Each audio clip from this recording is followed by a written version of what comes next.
How's it going, Carol? Let's try to see if we can make some good money today.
In the first race here at Gulfstream Park, I'm going with the 2 and the 4. 2-4 here in the first race. En esta primer carrera me voy a irme con el 2 y el 4. Good luck to everyone. Buena suerte a todos.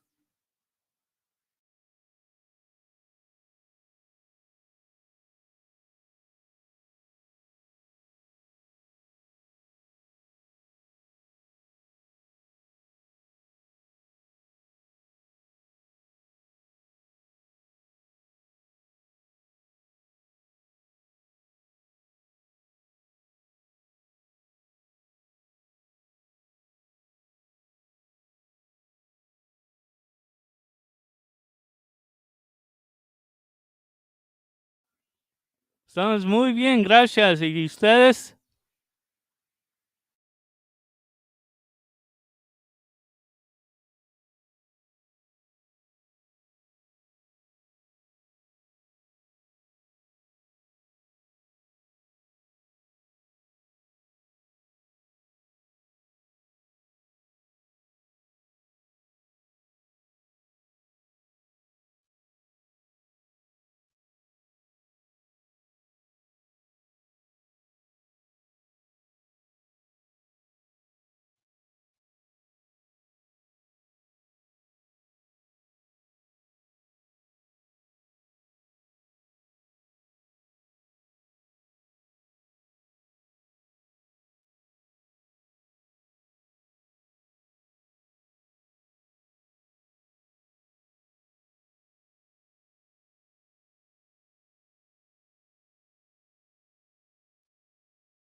Good afternoon and welcome to our Thursday card race number one here. 11 minutes to post. Early pick five time as well. We're 5.5 on the Tapita. $20,000 claimers here. 2L. We'll take a quick look at my early pick five ticket. Well over $100,000 already in the pool too, so it's shaping up as a good one. We'll talk about the opener here. 2-5 in race two, reverse order actually. Lunar Blast on top. The single, my best bet of the day on a tour in race three. The old all ball in race four. In the four-horse field, I really couldn't make heads or tails of it. I'll use them all. And in race five, 4, 10, 8 is the actual order. Mr. Mac McHugh, today is the day for him. In the opener here, though, Ashley, it's a tough group. Heavy money right now down inside on Valhalla Air Base. I went to the outside, though. Awesome Family, I thought maybe, just maybe, could get loose off the Gerald Brooks claim, 30% off that angle. Yeah, I think these were two that certainly use in your tickets. We're showing the number one, Valhalla Air Base. And, your 6 is a price. I go with the 1, though. Valhalla Air Base, for Mark Cassie, last time out. Face tougher up at Woodbine. Finished 7th. Only beat 2 runners in there. First time facing winners, though. Just was making that second start off a long layup. You can see a little fractious right now in the walking ring. But I thought the race 2 back is the one to key in on. Was facing maiden optional claimers in there for the $25,000 tag and fared quite well. There was some tempo at that 7/8 distance. Was able to kind of clear that field in the end and be much the best. Yeah, I don't think it's a big surprise. Cassie Irad, first time gelding here as well, and he's the class horse. I jumped the gun a little bit on Awesome Family, but that's what we're going to try to do here, I think, in the opener, because I do think with a send mission, Tyler Gaffleone can get clear. One last time over 16K maiden claimer, so we do rise in class and face a lot better. But as I mentioned, Gerald Brooks, 30% off the claim. And last time, as you mentioned, got the lone lean, was able to clear in there by 3/4 of a length. It was a good performance in overall after those last 2 second place finishes, where just really couldn't get the job done. Was getting kind of inched out in both of those. So it's going to be first off the claim, as you mentioned, for a barn that does well. Tyler Gaffleon was aboard last time out and stays aboard this Son of Awesome, of course. Tis Romantic, the 4, taking some money for Robert Moscow off the claim. A 20% barn, just one for 9 off the claim, but it was a pretty solid run last time to be second for Mike DePaulo down here. A big number, 9 on the Thorograph, 69 on the buyer. Rafael Hernandez is going to have this one in the right spot. He did run well last time out, showed some promise in the stretches, couldn't get to Weight of Glory in the end. That was the first start since coming down from Woodbine. So this is one that didn't lack any kind of experience on the synthetic. Had raced at the Tapita up at Woodbine and fared well. Had that win at 2 starts back with the 69 buyer. I think when you make the comparison between this one and Valhalla Air Base as the 2 invaders, I think Tis Romantic did face lesser 2 starts back. But I like that this one had the run here. It was a good performance. Yeah, and you bring up a good point, too, because I think early in the championship meet, we saw some of these Woodbine horses struggle. I think a little tighter track here. It's more expansive up there. And I think with a start under claiming the belt, races they that have run owners well. are able to owners or trainers are able to claim a horse for an owner first time. or Number for 3, themselves. Loyal Louis with the Hall of Famer Javier Castellano aboard. 1 for 18, 6 seconds. Blinkers do go on. Maybe that signals a form reversal. We'll find out. You mentioned 6 seconds from a fair share of attempts, but when you look at those last 4 efforts, they've all been here on the Tapita. 2 of them second place finishes. Unlike some of the horses that we talked about, especially Tis Romantic and Awesome Family, they've been close in their last 2. If not on the lead, they've been close to it. Loyal Louis probably kind of doesn't do himself a service. He's been typically far back in those sprints. He's made up ground, though. Last time out, he couldn't get to Campeador, and we showed the replay on the morning show. There's kind of like 5 horses across the track in Campeador. Cleared the middle bunch, and Loyal Louis also went pretty wide in that race and cost himself some ground. Yeah, maybe the blinkers tighten up a little bit early on, too. We'll quickly mention the 2, Red Mule gets our leading jockey, Luis Saez. Decent form, going to try now for Phil Antonacci. Yeah, Phil Antonacci today for the first time off that long layoff. He's been in some barns where they do quite well with sort of this level of horses, claiming horses, and he's another one. He's 1 for 22 in his career. It's been a while since he's hit the board in some of his races as well. So some question marks, but always a positive to see Luis Saez get the call. Absolutely. Getting ready to head out onto the track to start a 9-race card here on Thursday. Early pick 5 time. Announce a Pete coming up next.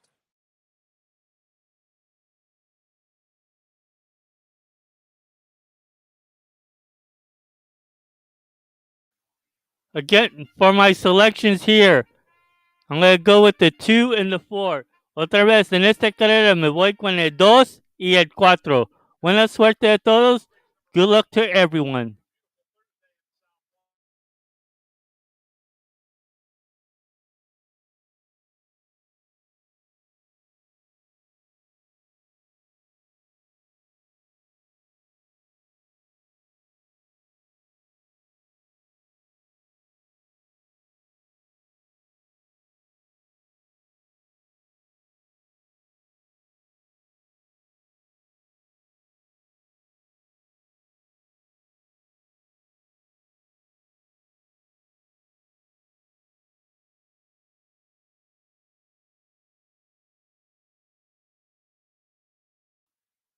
I'm going with the 2 and the 4 here. Otra vez, me voy con el 2 y el 4 en esta carrera, en el Gulfstream. Buena suerte a todos. Good luck to everyone.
Yo sé que muchos gusta el 1 porque está la Ortiz arriba del caballo.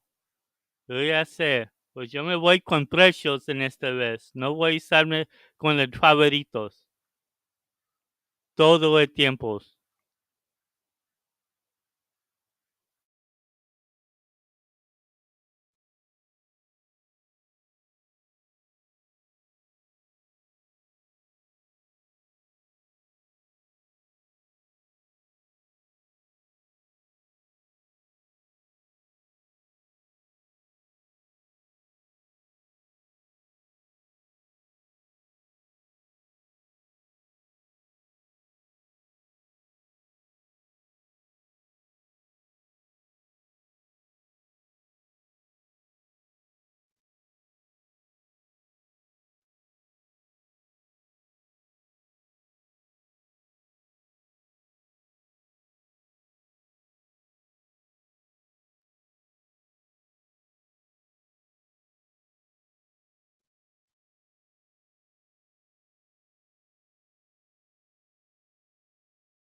We're watching Gulfstream. Gulfstream.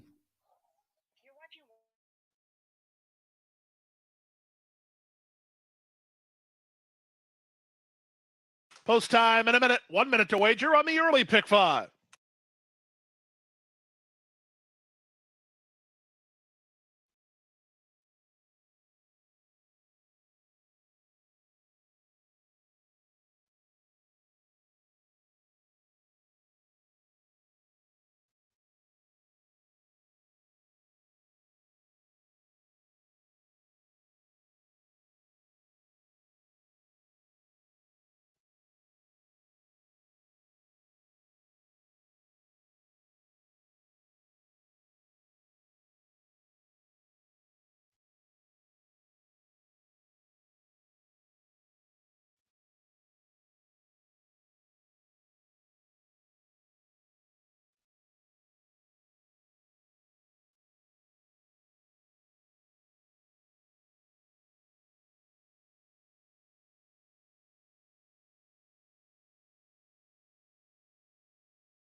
Approaching the gate.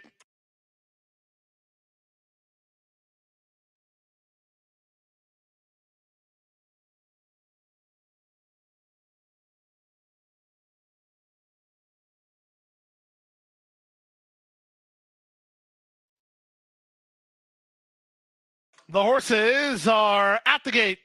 It's now post time. Lining up and moving in for the Thursday opener here in Hallandale Beach at Gulfstream Park. We're on the Tapita track at about 5.5 furlongs.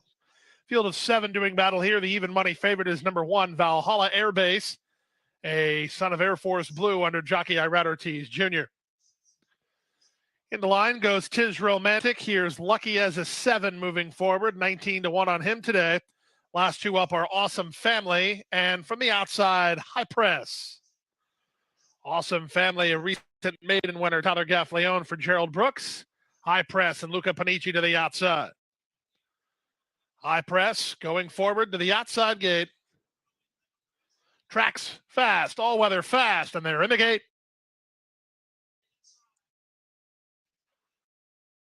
Awesome Family hits the ground running, moving through between horses, and Loyal Louie into the top flight goes Lucky as a 7 with Tis Romantic. Valhalla Air Base is in tight down toward the inside. Out the back are High Press and Red Mule. Half a mile from the finish, Lucky as a 7 taking it to Awesome Family on the top end. Good setup for Loyal Louie, third behind the speed. Tis Romantic is next. Race favorite Valhalla Air Base is down at the rail, about 5 lengths off the pace setter. 3 wide out there at High Press, and Red Mule is last. The opening quarter goes to Lucky as a 7. He passes the 5/16 mark on top 3 parts of length. Awesome Family is second. Loyal Louie is third. In between horses and trying to get her way out is High Press. Floating wide off the corner was Tis Romantic. Valhalla Air Base and Red Mule toward the back as they straighten for the drive. Lucky has a 7, now 1/8 of a mile from home, with Loyal Louie charging to challenge for Castellano, and Loyal Louie's up for the lead now. Loyal Louie strikes the front at the 16th pole. Red Mule from out of the pack to close for a share. Loyal Louie is in front. It's going to be Lucky as a 7 clinging to the place. Red Mule was third. High Press was fourth in 104 and 1.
Over here at Aqueduct, I'm going to go with the 4 and the 2.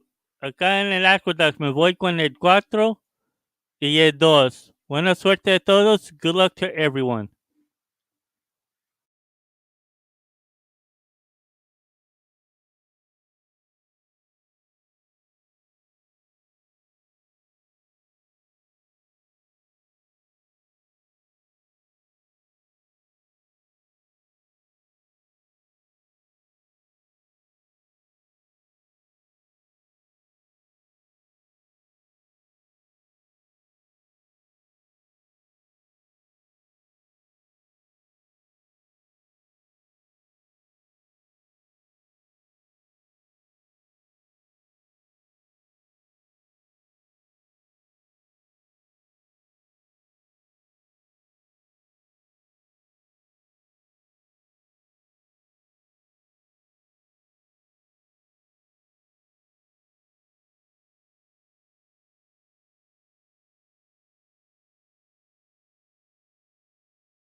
The horses are on the track for today's first race. It'll be run at 6 furlongs. Scratch 5, wait a minute, and 6, Sweet Mia. There's no show, trifecta, or superfecta. We do have exacta, double, pick 3, and pick 5 wagering. Main track is good and harrowed with 5 minutes to post.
Otra vez para yo, me voy con el 4 y el 2 en este carrera en el Nueva York en el Aqueduct. Buena suerte a todos. Again, here at Aqueduct, I'm going with the 4 and the 2. Good luck to everyone.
Y es que puedo, voy a enseñar unos carreras del oro, pues no voy a estar seguro de que voy a tener tiempo.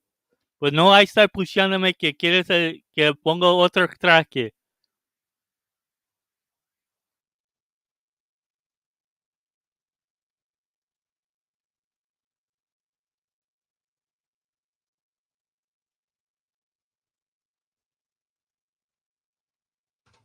One minute to post, 1 minute.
The horses are approaching the starting gate.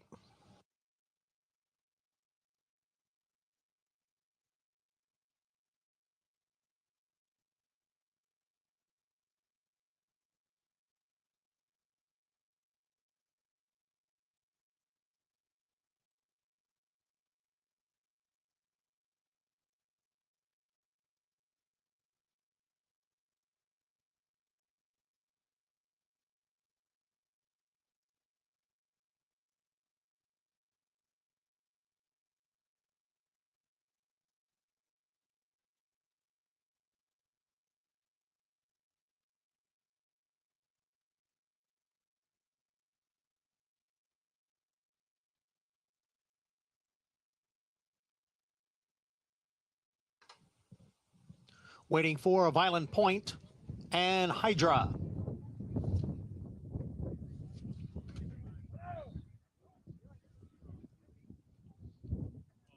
They're in the gate.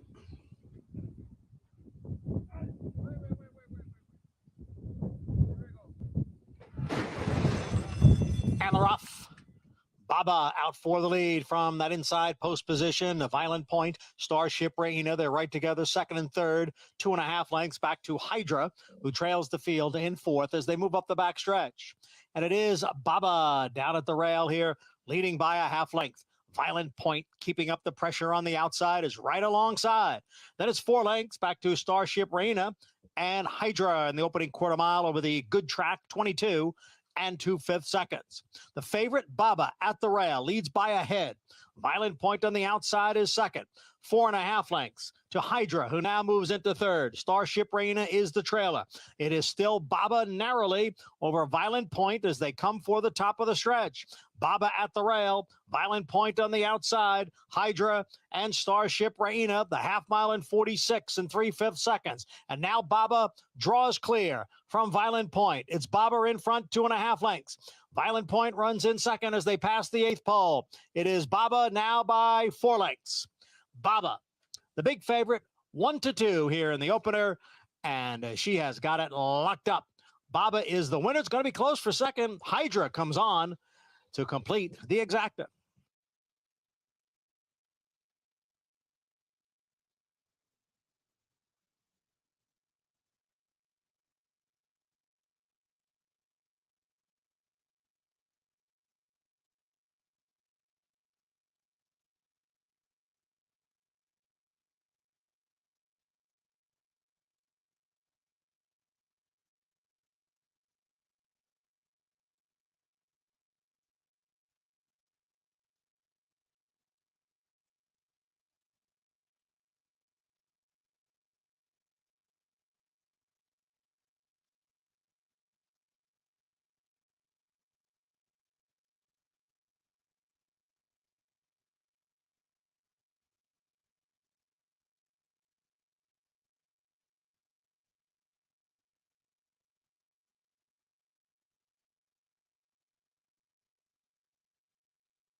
Number 1, Baba was first.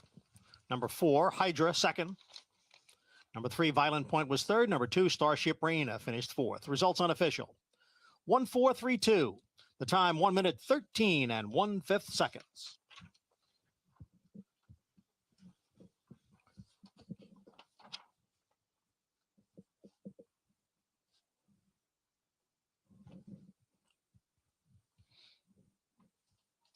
Number 1 is Baba, a 4-year-old bay filly by Uncle Mo out of Settle and Spite by Spitestown.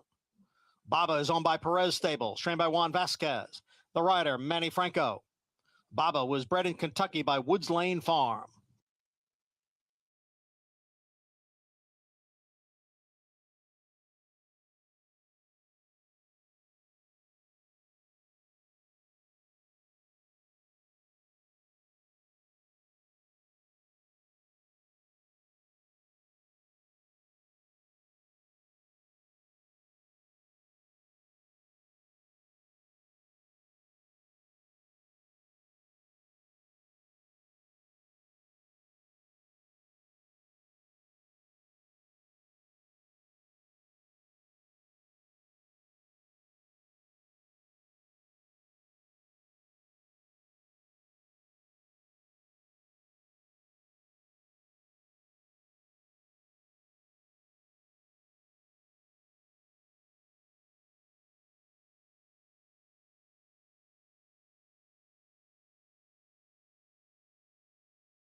No me digas que todos no puestan en el favorito, porque hay son unos que dicen que no, pues sí lo puestan. Porque yo te estoy viendo los cogidos.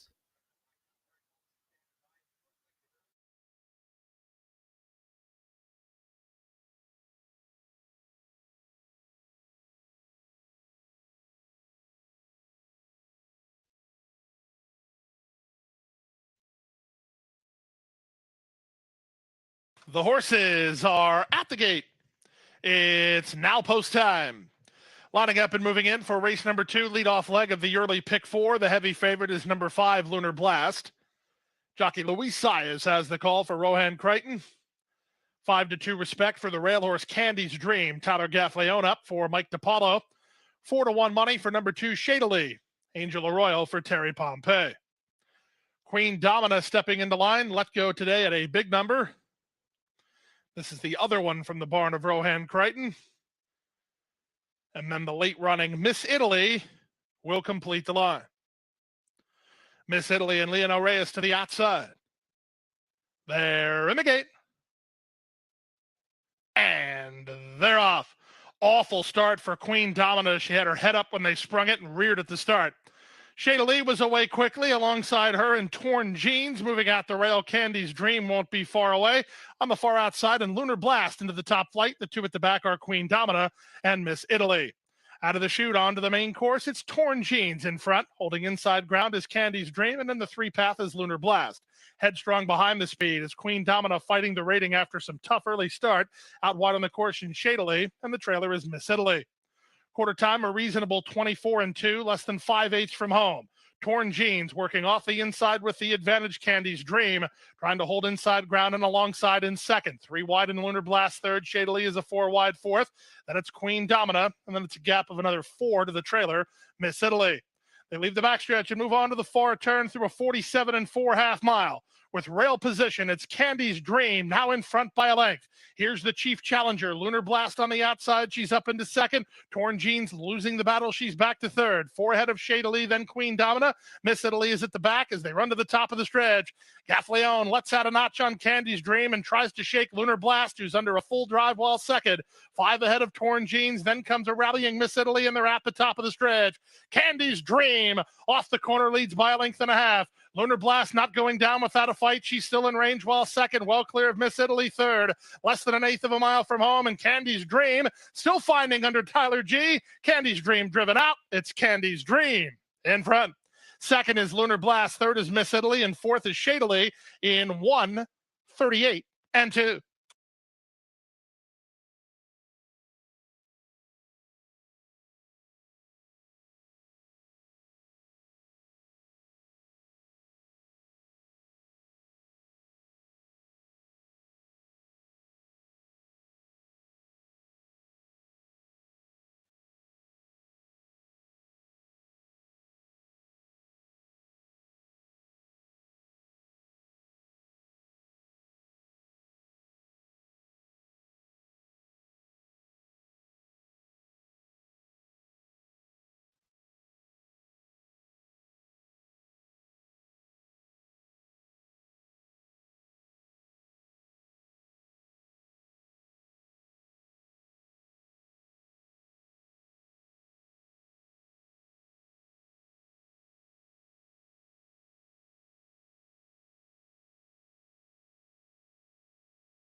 There you guys go. There's your exacta.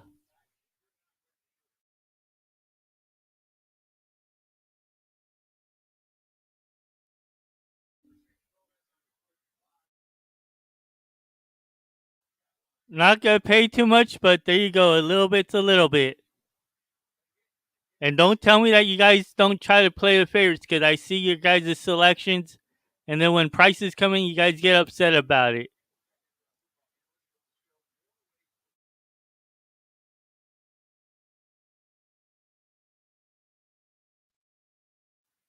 And vice versa. Number You guys 1, try to Candy's play Dream the was the winner. Number the 5, Lunar prices, Blast and a was favorite second. comes Number in. 6, Miss Italy You guys finished get third. upset Number 2, about Shadley that. was fourth. Number 4, Queen Domina finished fifth. It's 1-5-6-2-4.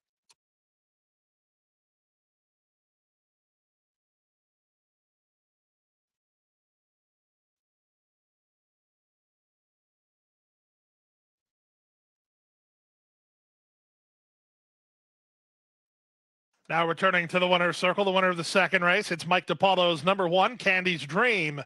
5-year-old dark bear brown mare by Candy Ride out of Beppin by Forest Wildcat. Bred in Ontario by Joey G. Thoroughbreds, also trained by Mike DiPaolo, who owns the winning pilot, Tyler Gaffleon. 3-1 on Candy's Dream, your second race winner. Third race is up next. We're on the all-weather, the Tapeta track, at a mile and a 16th. This is in about this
Again, here at Aqueduct, I'm going with the 3 and the 2. En este carrera en el Aqueduct, me voy con el 3 y el 2.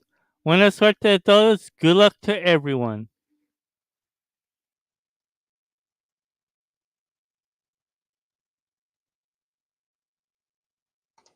The horses are nearing the starting gate.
Waiting for Meb's Web, and Until Now.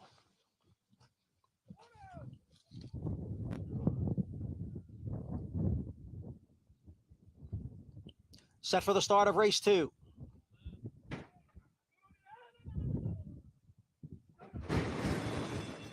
And they're off. Bit of a slow start for number 2, Adeline. She trails. Down at the rail, Investment Grade is going out for the early lead. Polished Gem is in between horses, and on the outside, Until Now, a close-up third. Then it's almost 4 lengths. Back to Meb's Web, who is racing in 4th. Rainbow Gal down on the inside, and Adeline is the trailer. Long shot Investment Grade is the leader here by a full length. The quarter went in 22 3/5 seconds. Polished Gem second by a head. Until Now is on the outside in third. 4 lengths to Meb's Web, who races in 4th. Adeline begins to gain some ground on the outside. Rainbow Gal is the trailer in 6th as Investment Grade takes the field to the top of the stretch. Polished Gem remains in 2nd. Then Until Now, Adeline forced widest of all as they come off the turn and enter the stretch. Rainbow Gal has now gained ground down at the rail. The half in 47 3, and now they're closing in on Investment Grade. From the outside, here is Adeline. Down at the rail is Rainbow Gal. Adeline is now the leader. It's Adeline in front, and she draws away. It's Adeline in front by 4 as they come on for the finish, and it's a 3-way battle for second. Adeline takes it here under Andre Worry. Meb's Web gets up for second. Then a photo for third between Rainbow Gal and pace-setting Investment Grade.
Number 2, Adeline was first.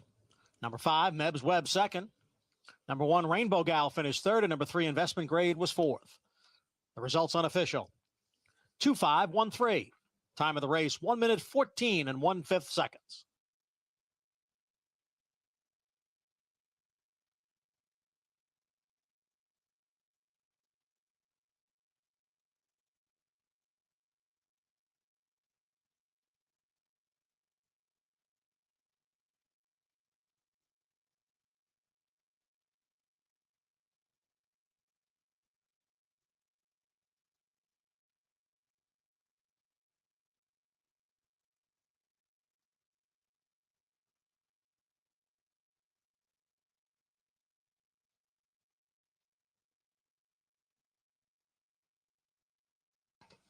Returning now, number 2, Adeline, a 5-year-old chestnut mare by Palace Malice. Out of Moon Philly by Malibu Moon. Adeline, only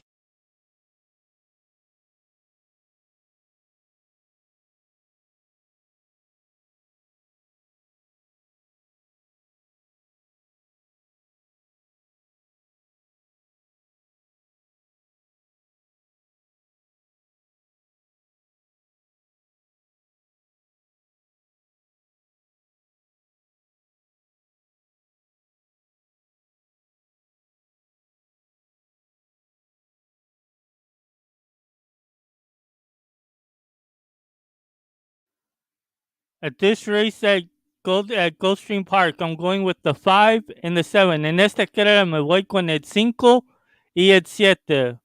Buena suerte a todos. Good luck to everyone.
The horses are approaching the starting gate. Last chance to wager on the third.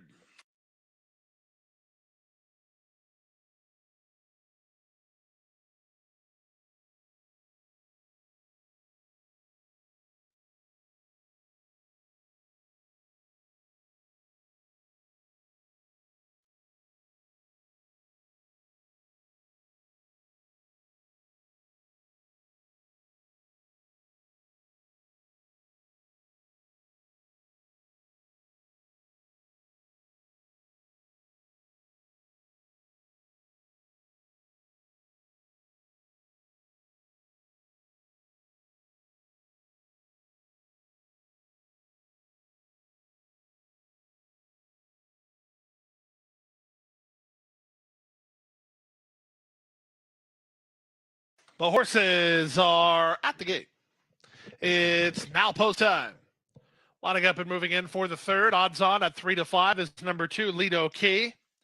Lido Key dropping in class off a victory over the all-weather last time. Second choice in the betting is number 5, On a Tour. Jose Ortiz riding for Gerald Brooks. There is 6-1 respect for number 7, All About Catherine. The inside horse, Caribbean Kitten, is a 7-1 chance. Last 2 to go up are Noble Intentions and All About Catherine. Field of 7 in race 3 on the program. All About Catherine and Paco Lopez take the outside gate. They're at the post.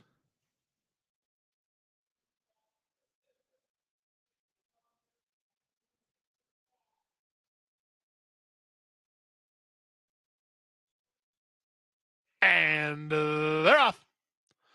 Good start for Noble Intentions. All About Catherine has speed. Into the top flight, Victory Crusade. Along the rail, it's Caribbean Kitten. And off the speed while toward the fence is Lido Key. Second last is Chez Paris. The early trailer is On a Tour. And the charge around the first turn, advantage to Caribbean Kitten and Lionel Reyes. They lead by a length. Victory Crusade is second. Then there's 3 across the course. From the inside out, Lido Key from between Noble Intentions, and 3 wide, All About Catherine. A gap of 2 to Chez Paris, together with the Barn Buddy On a Tour, as they complete a quarter in 23 and 3. Caribbean Kitten has the lead. Victory Crusade keeps the heat on in second. In the box seat, third toward the rail, is the favorite Lido Key. Noble Intentions is parked out 3 wide. On a Tour moves up inside of All About Catherine, and Chez Paris is last. They make their way 4.5 furlongs from the finish. Caribbean Kitten is paving the path out here with a 3 parts of a length advantage over Victory Crusade in second. The favorite Lido Key patiently handled third at this stage, ahead of Noble Intentions fourth. Back to fifth On a Tour. She's taking closer order. All About Catherine drops anchor. The trailer is Chez Paris as they round the far turn. 48 seconds for the opening half mile. There goes Victory Crusade. And Mario Fuentes sent clear to lead a length and a quarter. Lido Key. Gaffleon still sitting chilly, and she strides forward up into second. Caribbean Kitten is an all-in third. On a Tour just grinding away. Victory Crusade bracing for the odds-on favorite Lido Key, who hasn't taken a deep breath yet as they straighten for home. 3/4, 112 and 4, and here comes Lido Key on the outside of Victory Crusade. Victory Crusade very game, trying to stave off the class-dropping Lido Key, but Lido Key is just too much pony. Lido Key striding forward under Tyler Gaffleon, and she'll win very easily in the end by almost 2 lengths. Victory Crusade was second. On a Tour finished third. Noble Intentions was fourth, and then Caribbean Kitten for the high 5 in 144 and 1.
Number 2, Lido Key was the winner. Number 4, Victory Crusade was second. Number 5, On a Tour finished third.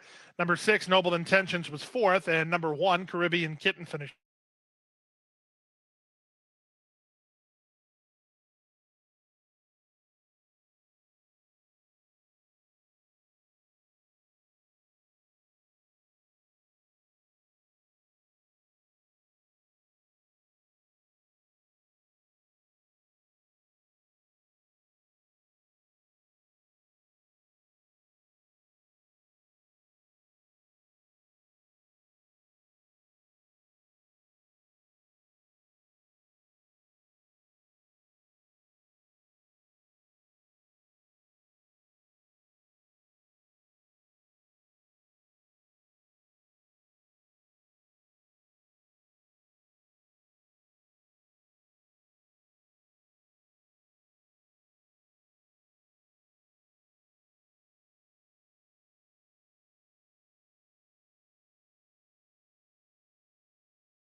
In this race, I'm going with the 5 and the 7. En esta carrera me voy a irme con el 5 y el 7. Buena suerte a todos. Good luck to everyone.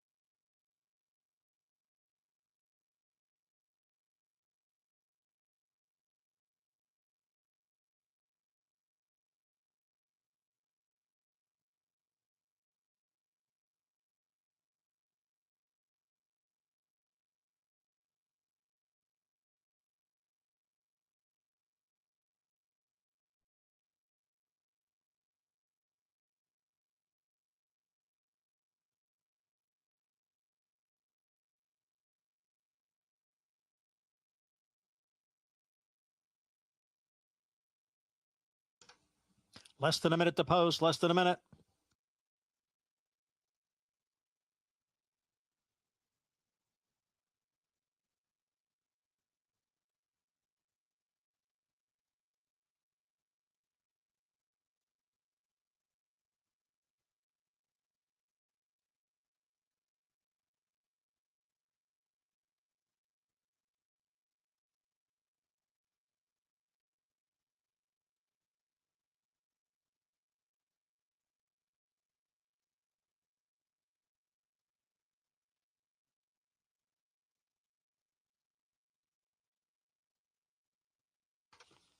The horses have reached the starting gate.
Waiting for Shadow Lamo and Viridia.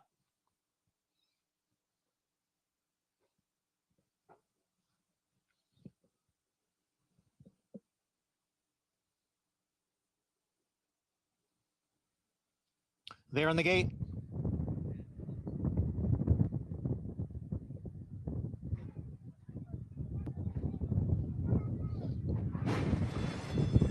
And the rough. Barista Vixen, joined by My Girl Lexi, along with Amos. On the extreme outside is Viridia as they race up the chute. It's My Girl Lexi, Amos, Viridia, three of them across. Barista Vixen right behind in fourth.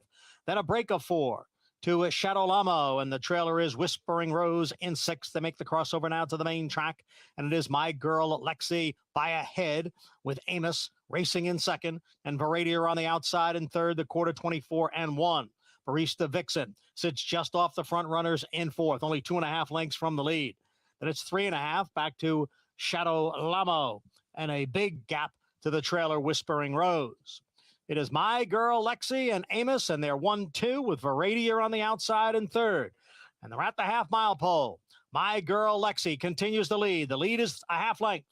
Amos in between. Viridia is on the outside, and Barista Vixen sitting just off those front three. She's been there right from the start, has Barista Vixen.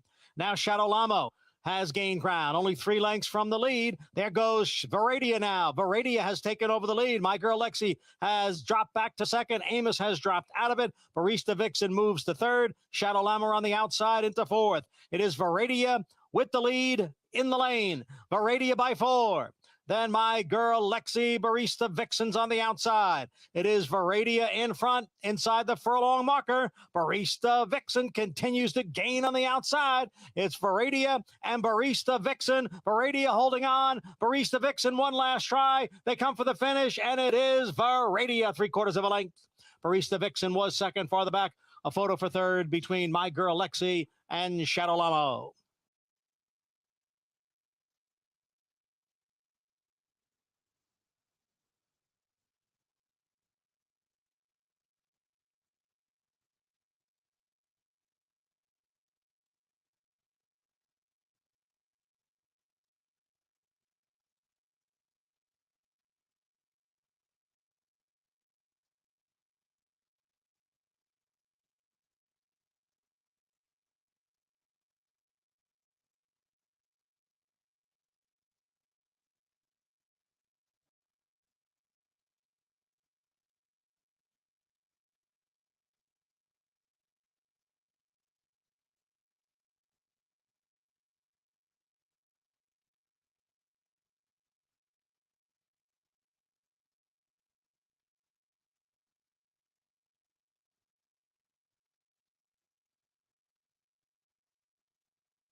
Post time in a minute. 1 minute to wager on the 4th, the start of the Rainbow Six.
$550,000, the gross jackpot pool guarantee in today's Rainbow Six. It starts next with race 4 on the all-weather.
I'm gonna pass on this race because I see it's gonna be the 2 or the 8. So I'm gonna pass and just let this race run and watch it. That's all I'm doing. No voy a jugar esta carrera porque yo creo que el 2 y el 8 van a ser el unos que pueden ganar. Buena suerte a todos. Good luck to everyone.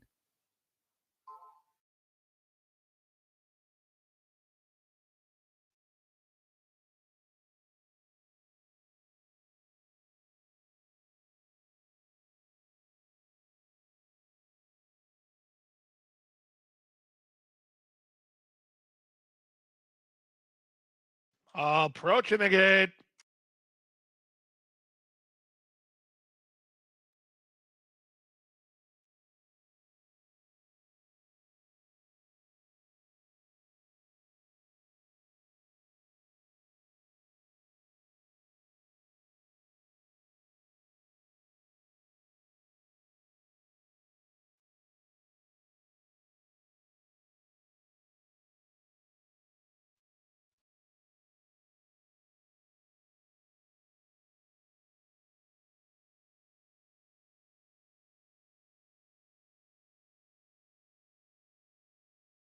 The horses are at the gate. It's now post time. Lining up and moving in for race number 4, starting leg of the Rainbow Six. Just waiting for Piece of Akati to the outside gate. Piece of Akati and Irad Ortiz Jr. to complete the line. All set for race 4. And they're off. The gray Embolden was away quickly, sent through at the rail. Noble Indy has speed. Away in third is Threshold, an outside piece of Acati. Things getting very tight for Noble Indy. Jose tried to save the spot, but Embolden beat him to it in the charge around the first turn. It's Embolden in front to length and a quarter. Piece of Acati is latched onto him second. Noble Indy is now third, and now it's Paco's turn to tap on the brakes. His Threshold is on hold last of the four, 2.5 off the lead of Embolden. Embolden completes the opening quarter and heads into the backstretch on top by almost a length. Piece of Acati is second, Noble Indy is third, and Thresholds at the back as they make their way 5 furlongs from the finish. No real changes in the plot here as Embolden still leads a half a length in front. Piece of Acati is there second. At the rail, it's Noble Indy in third, and Threshold is on the outside. They make their way to the half-mile point of the contest. Embolden is the longest price of the four runners, and he's in front. Piece of Acati is second. Noble Indy, after that early traffic trouble, is now third. At the back of the field is Threshold. Everybody in with a chance here. The pace is getting ready to quicken as they went 49-1 for the opening half mile. 3 furlongs left to go, and Bolden has the lead. The first to get out pace to touch is Noble Indy. Fourth at the back of the field is Threshold, got launched 3 wide, and now Piece of Acati has a crack at Embolden. To the top of the stretch they come, and Bolden working overtime, Piece of Acati right alongside.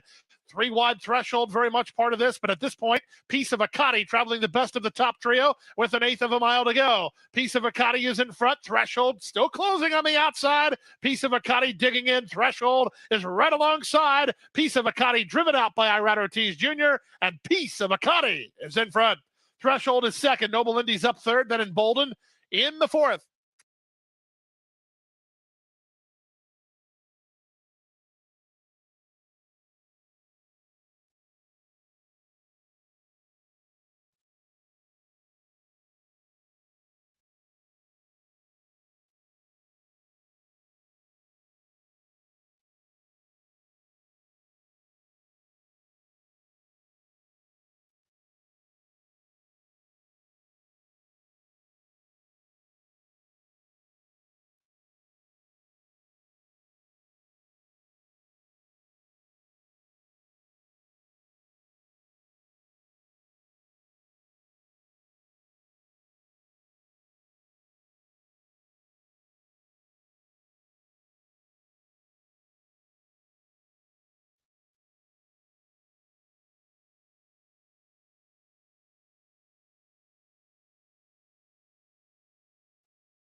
That's why I passed on this race because I figured it was be either my 8 or the 2. So that's why I passed.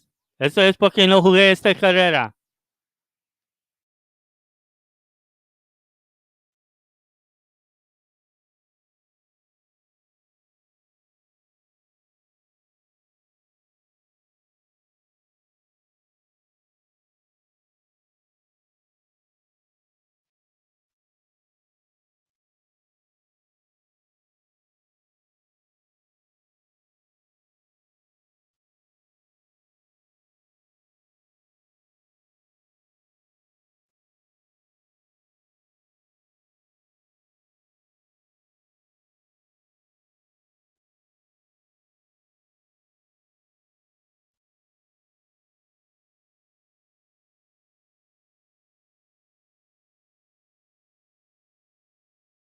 Number 8, Piece of Acati first.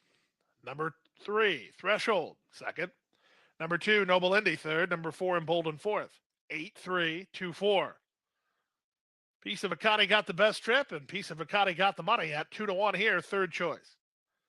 Next on the card is race number 5, start of the late pick 5, the 5th race at 6.5 furlongs. Scratch the 1, 6, 7, and 11. Win, play, show, exacta, quinata, trifecta, superfecta. Super high 5 still in play here with daily double pick 3 and late pick 5 possibility.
1 minute to post. 1 minute.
I just posted my selections for Charlestown for later on tonight. Me puse mis cogidos para el Charlestown en la comunidad. Buena suerte a todos. Good luck to everyone.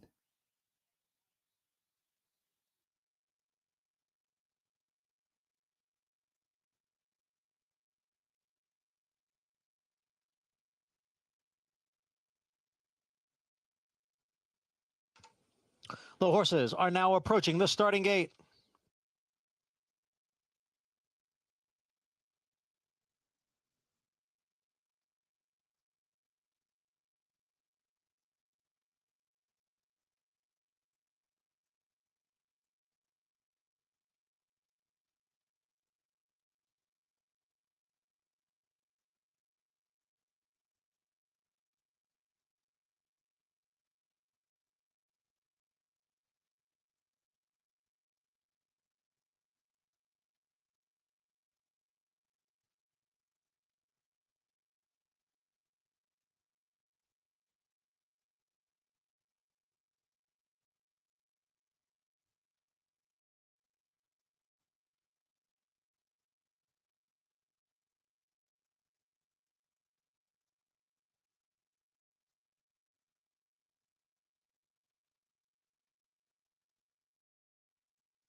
Waiting for Almond Cider, Something Majestic, and Pursuit of Justice.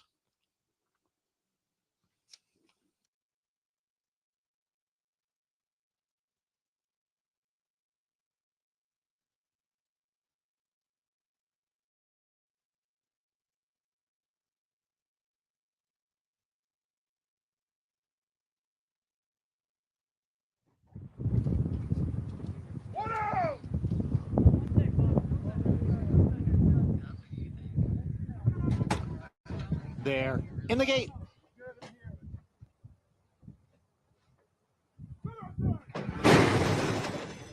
And the rough.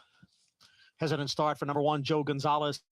He trails the field. Wahil is hustled out for the early lead. It is Wahil in front. How You Feeling is down at the rail as he's got a short fuse. Now moves up in between horses. Almond Cider is right there. 4 lengths back to Lord Brownie running in 5th. Then the gray, Something Majestic in 6th. On the outside is Pursuit of Justice. Big break back to Joe Gonzalez, who trails the field in 8th. And the quarter was run in 23 seconds. It's Wahil on the outside.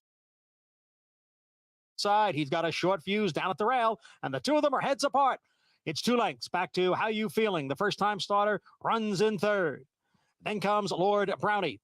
And at the rail is Almond Cider, 5 lengths to Pursuit of Justice. They're coming for the quarter pole. It is Wahil on the outside. He's got a short fuse. Now back running in 2nd. Wahil is the leader after half and 48-1. He's got a short fuse. Continues to battle on. Lord Brownie, a little bit tough to handle there in the stretch, is running in 3rd. It's Wahil in front. Lord Brownie has moved into 2nd. Then he's got a short fuse. And How You Feeling? They're coming on for the finish now with Wahil in front. Lord Brownie giving chase. It is Wahil, and Andre Worry wins another. Lord Brownie was 2nd. Then How You Feeling? And he's got a short fuse.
Muhammad Marbek that only started at the championship meet was a horse they claimed for less and jumped up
Mohammed Mubarak. Strong again is ready now. Here's Sarawat.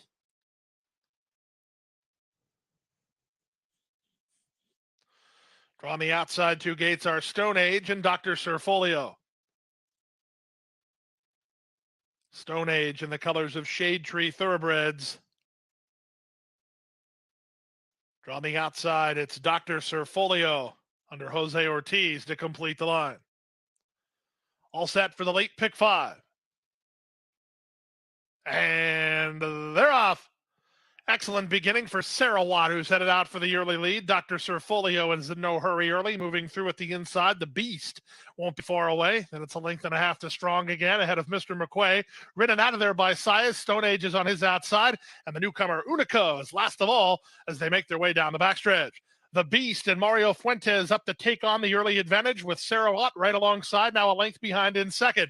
These two have 3 on Dr. Surfolio, who's clearly third, to the outside and Strong again fourth.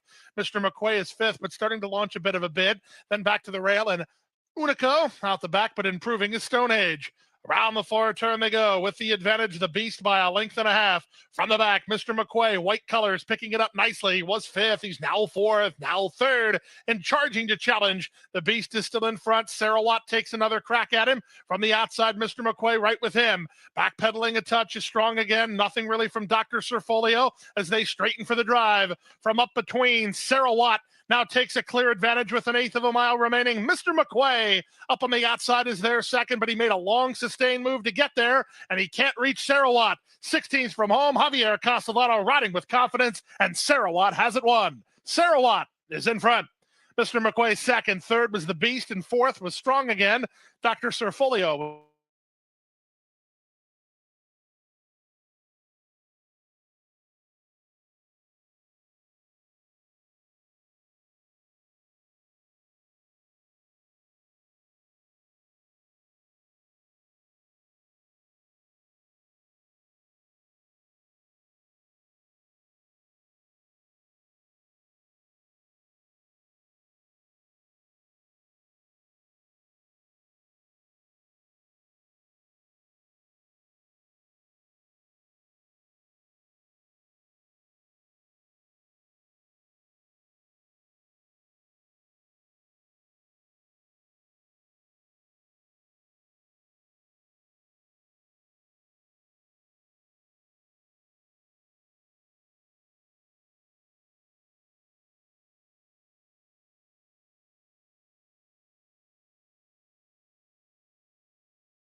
1 minute.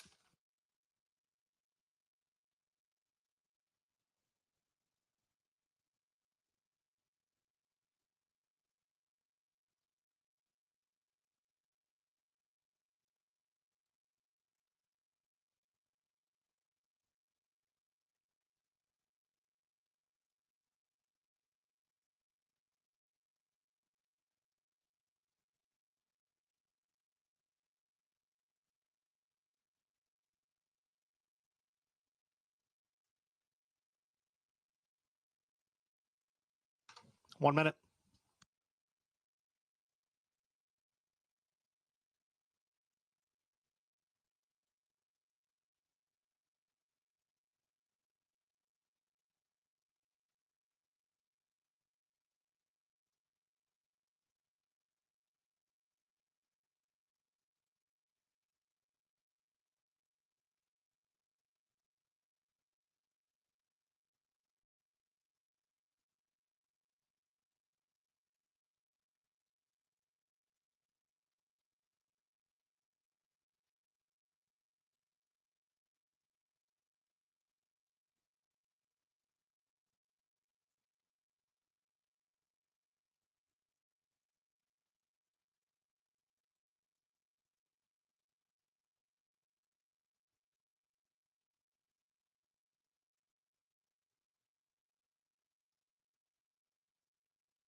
The horses are now nearing the starting gate.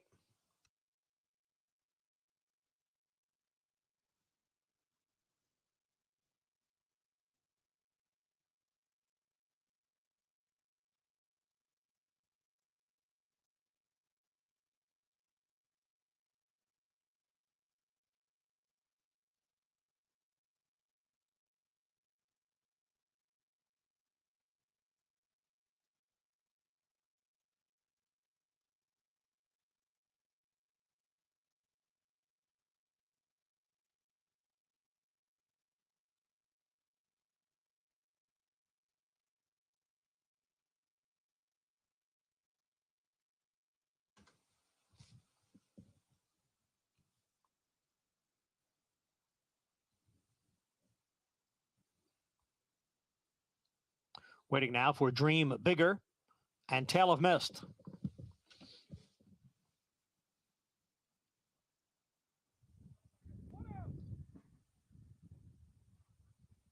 And they're in the gate.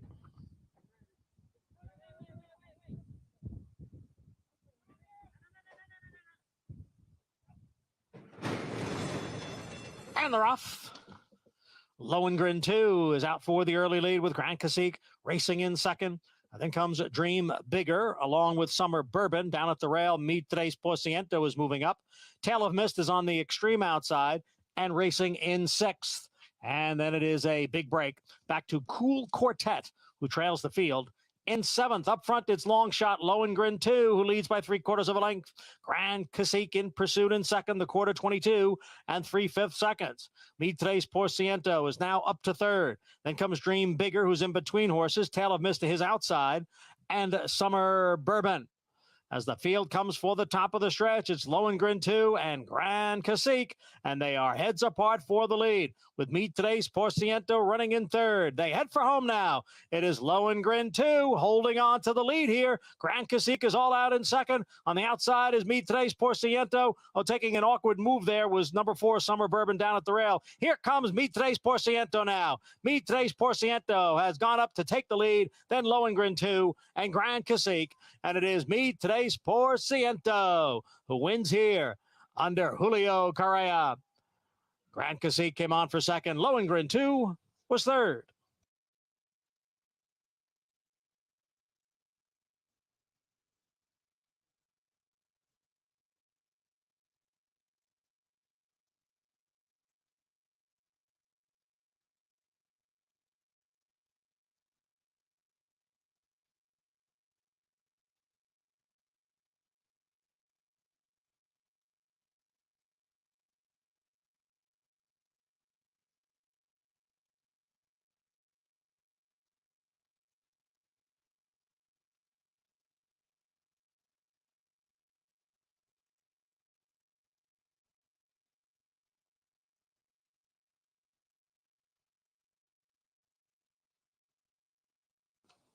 Number 1, Meet Today's Porciento was first. Number 3, Grand Cacique second. Number 2, Lohengrin 2 was third, and number 8, Tail of Mist, finished fourth. Results not official. 1-3, 2 and 8, and the time 1 minute 12 and 4/5 seconds.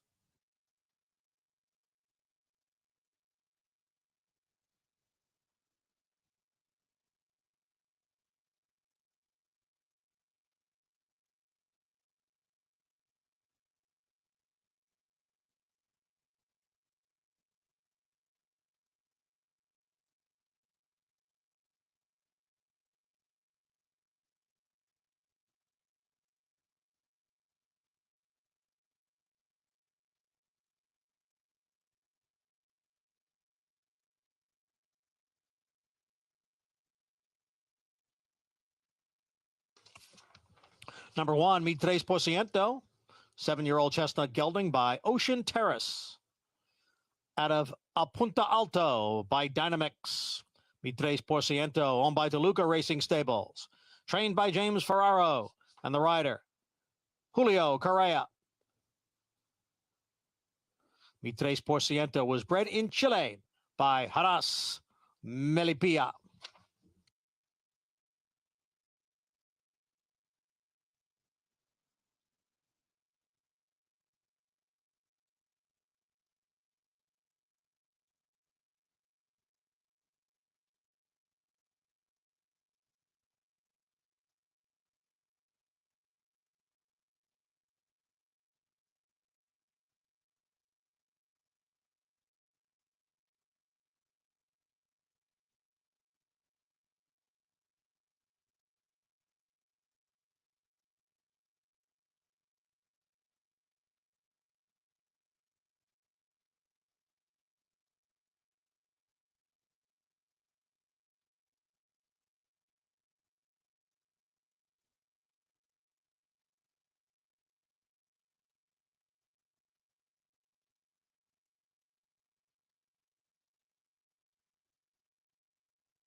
As we wait for race 5 prices, looking ahead to the 6th race. In the 6th, scratch 5, plot the dots, and 8, Pioneer Spirit. Race 6, scratch numbers 5 and 8. And they will be exacta, trifecta, superfecta, double, and pick 3 wagering.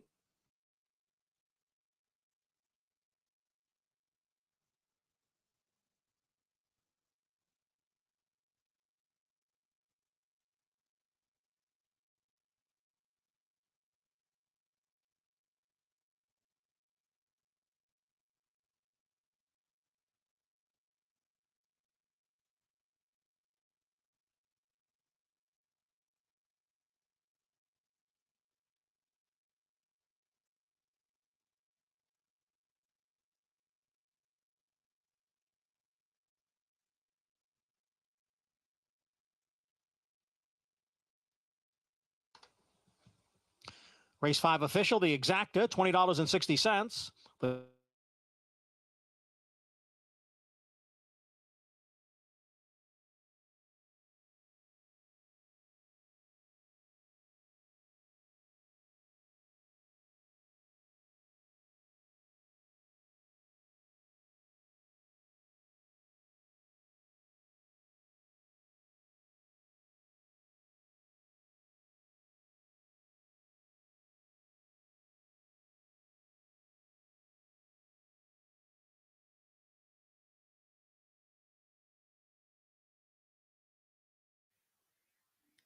Por favor, letras chicas.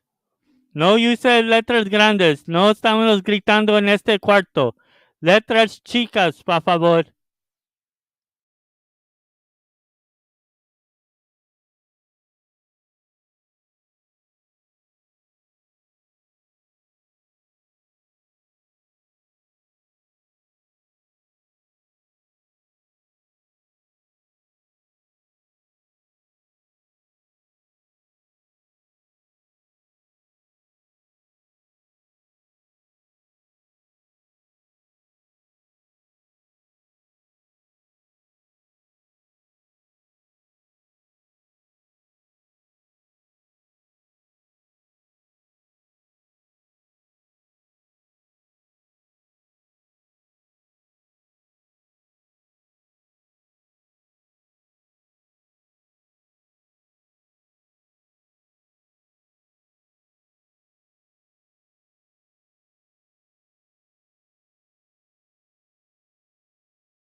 Still time to wager on the late pick 4. Race 6 is next.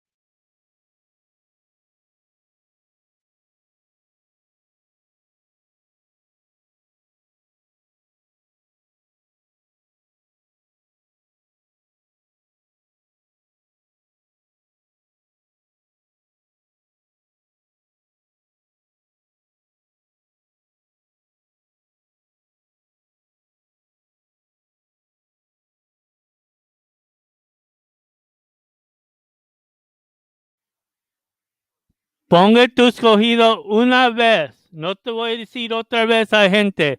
Ponga tus escogidos una vez.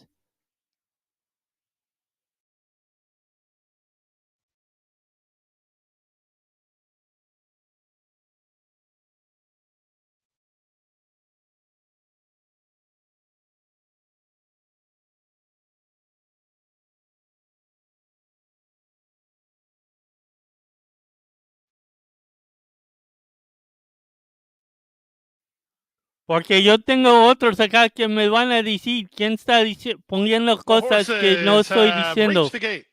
It's now Están post cuidando time. el cuarto. Odds-on favorite here on the barn change is number 1, Bronx. Luis Saez has the riding assignment for trainer Martin Drexler, who's already on the board today. He won the 4th. He tries to get his second training victory of the day with Bronx. King Tarzan's getting ready to step in line. One of many in here with a pretty good early offense. Another one being Committee Man, who will be the next one to load forward. Then draw me outside Chrome Finish. And Paco Lopez, they're the third choice currently. Some late money on number 461. He's now 7-2 in the second favorite. Chrome Finish and Paco to the outside. Time for the late pick 4. All in line. And they're off. Chrome Finish gets away well from the high draw. King Tarzan has speed. Committee Man splits horses, and Bronx is sent through at the rail as they make their way through the first furlong here. Chrome Finish on the outside. Bronx at the rail. Their heads apart. In between horses, King Tarzan reined back to run in third. Committee Man is an early 4th. These top 4 have 4 on a 5th running Navy Pier. Then 61 and Mr. Cool. They're half a mile from home. It's Bronx on the inside, Chrome Finish on the outside. They continue to spar. They're a length and a half better than Committee Man, who's waiting in the wings 3rd. King Tarzan is 4th. A gap of 3. That's an improving 61 inside of Navy Pier. And out the back is Mr. Cool. 5/16 from home. Luis Saez in the public pick. Bronx to the top of the stretch. He has the lead. Chrome Finish right alongside in 2nd. Committee Man driven 3rd. 61 has made a sustained run from the back. He's up into 4th. 3 lengths off the lead through a 45-4 opening half mile. Off the turn in the stretch drive, and Bronx shows him a clean pair of heels. He's an 1/8 of a mile from home and 4 on top. Here's 61 coming up the fence, charging into 2nd, but that's as far as he gets. The money was on here, and it was good money indeed. Bronx wins handily. 2.5 clear in the end over 61 in 2nd. Chrome Finish finished 3rd, then Committee Man and Mr. Cool.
Number 1, Bronx was the winner. Number 4, 61 was second. Number 8, Chrome Finish finished third. Number 7, Committee Man was fourth. And number 5, Mr. Cool ran fifth. 1, 4, 8, 7, and 5 in the sixth. Now returning to the winner's circle, the winner 1, Bronx. Bronx is owned by Franco Melli and trained by Martin Drexler. The winning jockey, Luis Saez. 4-year-old dark bear brown colt by Brethren, out of Silent Size by Benchmark. Bred here in Florida by the Arundel Farm. The winner is Bronx at even money. Trainer Marty Drexler gets a training double on the program. 7th race is up next. This race originally scheduled for the turf. Instead, it will go on the all-weather. The distance remains 1.5 miles. Scratch the 2 and the 5. A remaining field of 6 signed on here. When play show, exacta, Quinella, trifecta, superfecta, daily double, and pick 3 opportunity. Post time, 3:37.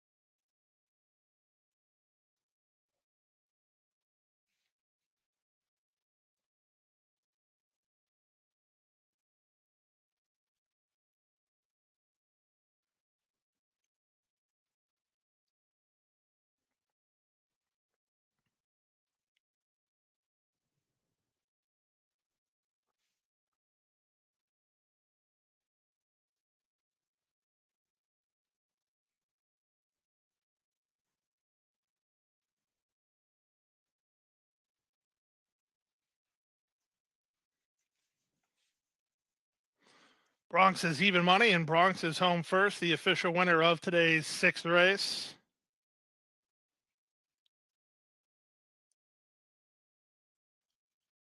Prices to come. 1.5 miles on the all-weather for race number 7. Champagne Ivy takes on Federalist Papers and Song of Innocence. Post time, again, 3:37.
Six to 1 morning line, you're getting 5 to 2, and I don't think you're getting more. You're maybe more likely to get less looking at the doubles.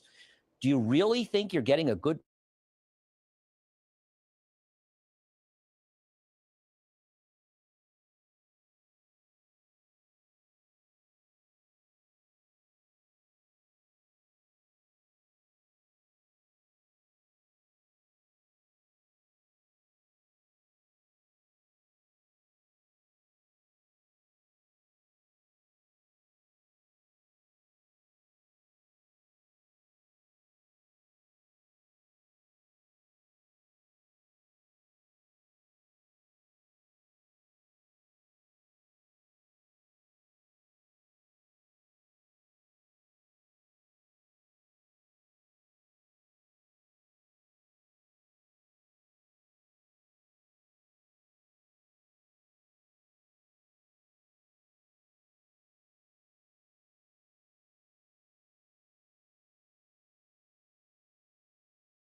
No voy a decir otra vez. Letras chicas, no hay necesidad de gritar.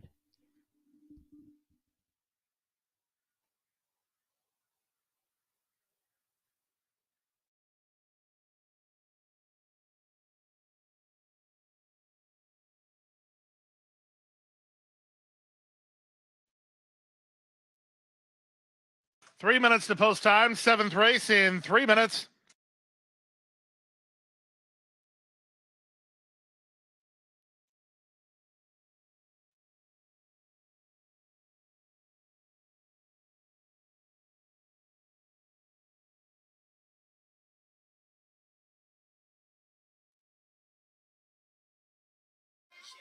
Estoy hablando a ti, María.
María, no te voy a decir otra vez. Letras chicas o te voy a bloquear. Y no vas a poder ver mi canal.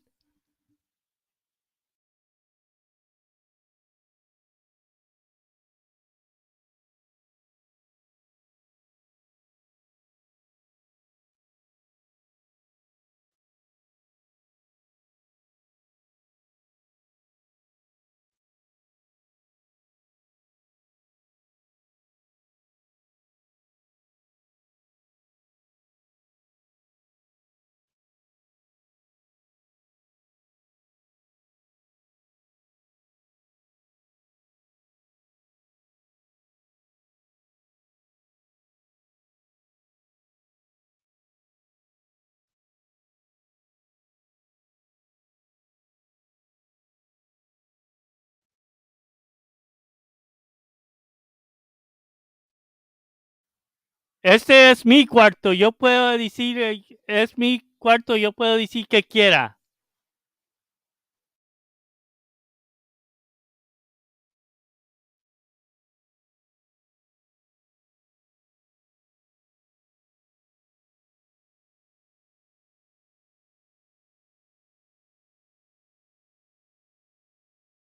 Still time to wager. It's race 7, start of the late pick 3 at 1.5 miles on the Tapita track.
Arriving at the gate.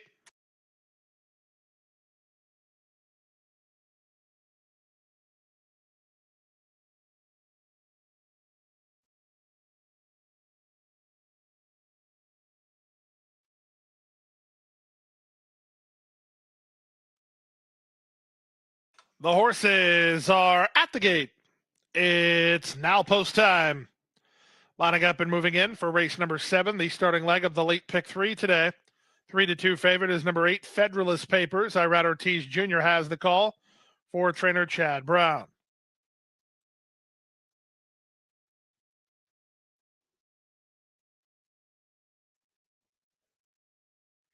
2-1 on Champagne Ivy. Song of Innocence is a 5-1 fourth choice here.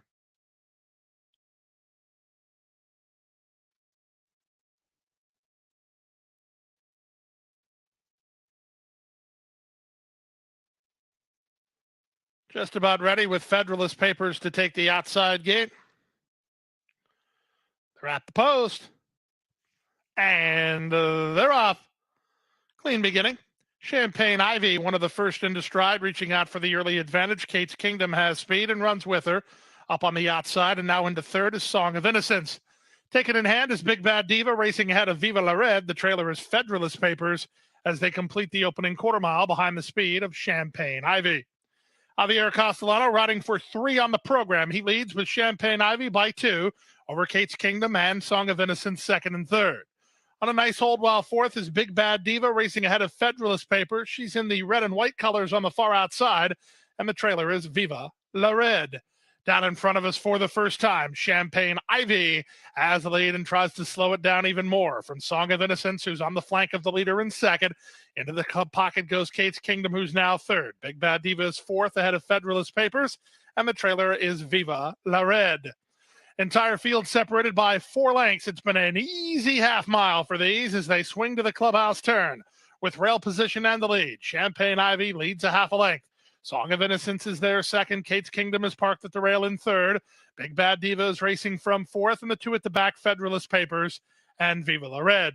There's been really no change in the running order and no change in the pace. It's a very slow early pace. Champagne Ivy, less than 6 furlongs from home, has made a bid to make all. She's in front by half a length. Song of Innocence keeps some token pace pressure in second. At the rail, Kate's Kingdom is third as they try to put on some speed now from Big Bad Diva, who's still fourth. Federalist Papers remains at the back with Viva La Red, and the leader is still Champagne Ivy. Less than 5/8 from the finish. Champagne Ivy has the lead. She's been in control from the outset. Song of Innocence is a closer second. Kate's Kingdom is third. Big Bad Diva given some more rain by Junior Alvarado fourth and looking to angle to the outside. Federalist Papers trying to find some place to race between, and Viva La Red is last. Around the far turn they go. They start to sprint now, and the leader is still Champagne Ivy by a length. Song of Innocence is second into the clear. Federalist Papers third and trying to gain ground.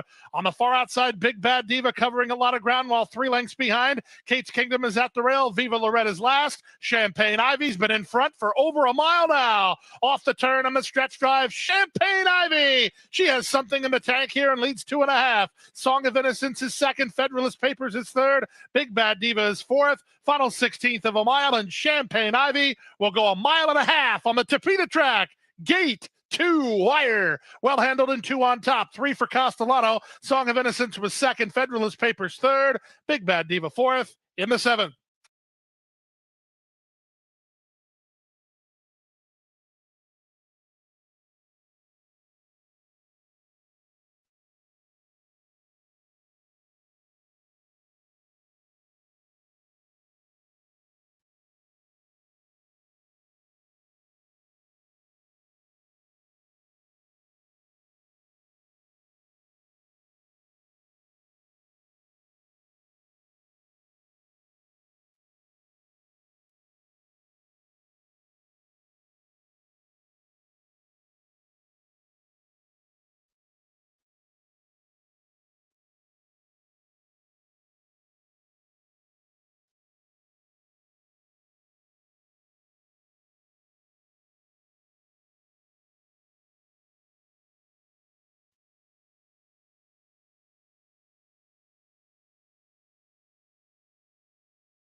So at best, I think Water's Edge is going to be stalking, and this horse is probably as fast, if not faster, early. Now, I don't think the Storm is a Bruin, who beat a much weaker field last time, is good enough to win this race.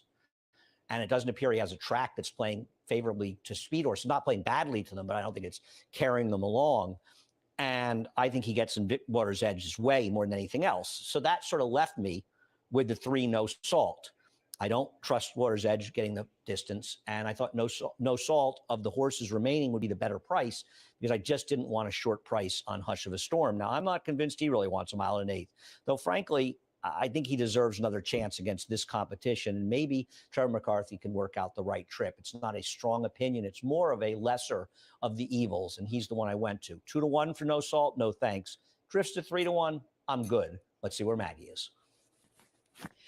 I do think he's an interesting horse, Andy, talking about No Salt. But we'll take a look at the horse who might be the most interesting horse on today's card, and that is number 2, Hush of a Storm, as he gets back to the dirt after participating in races against open company his entire life. He's never faced restricted New York breds ever, the son of Creative Cause, and faced some good ones. Actually was beaten by a fellow New York bred in his last start in Cross Border. And watching the way he moves, he does have a little bit more of that kind of turf action. Looking at him here in the paddock, maybe physically he does look a bit more turf meant, a little bit more of an angular hind end. And look, he's a big, rangy horse, so the 1 1/8, that's not the question mark with him. Obviously, it's the surface, and while he comes in here incredibly fit for his 4th start off of the bench for trainer Bill Morey, and I don't know him, so he could always be like this. He just seems a little bit on the nervous side. I wish he was a little bit more relaxed, but otherwise I can't fault him. But it's just a big surface question mark. It's not as if, oh, he's never been on the dirt, so we don't know. We've seen him in the dirt. And yes, you're willing to forgive for a debut into a grade 2 event, but still, short price, as Andy said, on one that's just never really proven it. Not sure, but does match up very, very well with his fellow New York breds. As we'll take a look at number 4, that is Water's Edge, a horse that I have consistently been a fan of throughout his career. Big, good-looking son of Candy Ride. And I remember talking to trainer Dave Donk early on, and him and I both kind of seeing that eventually he'd probably want to go longer because he is such a scopy type of horse, a lot of length to his frame. And I thought he looked fantastic last time. I know he was a little bit up against it, graduating into this, 2X for the New York breds. Thought he ran incredibly well. Comes back with a pair of shortcut cheater blinkers on, and while he physically looks great, I wish he was just looked a little bit more comfortable here around the paddock. So I downgraded him slightly relative to what I saw from him in his previous start, but I do think that he is a horse that should be capable of at least handling the 9 furlongs here. So an interesting race for these New York breds coming up. It's our feature, 7 minutes to go to race number 7.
The field for race 7 is coming out onto the track. Scratch the number 6, blew it. Scratch the 6, blew it. 4 minutes to post.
Post time in a minute.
The field for race 7 has made its way to the starting gate, and it's post time.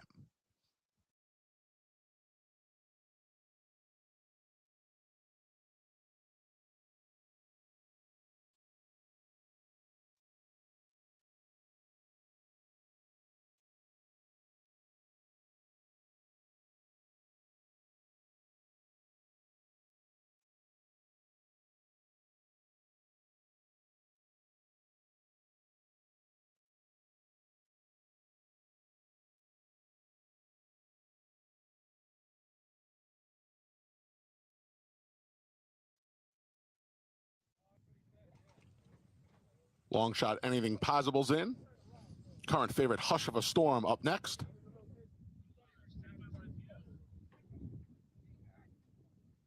No Salt goes in. We're waiting for Water's Edge, and there is a storm brewing.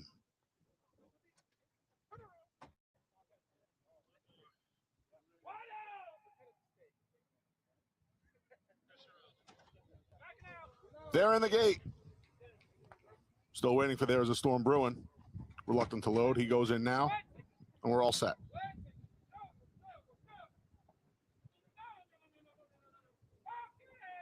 And they're off. There is a storm brewing from his outside post, hustled by Manny Franco to try and clear.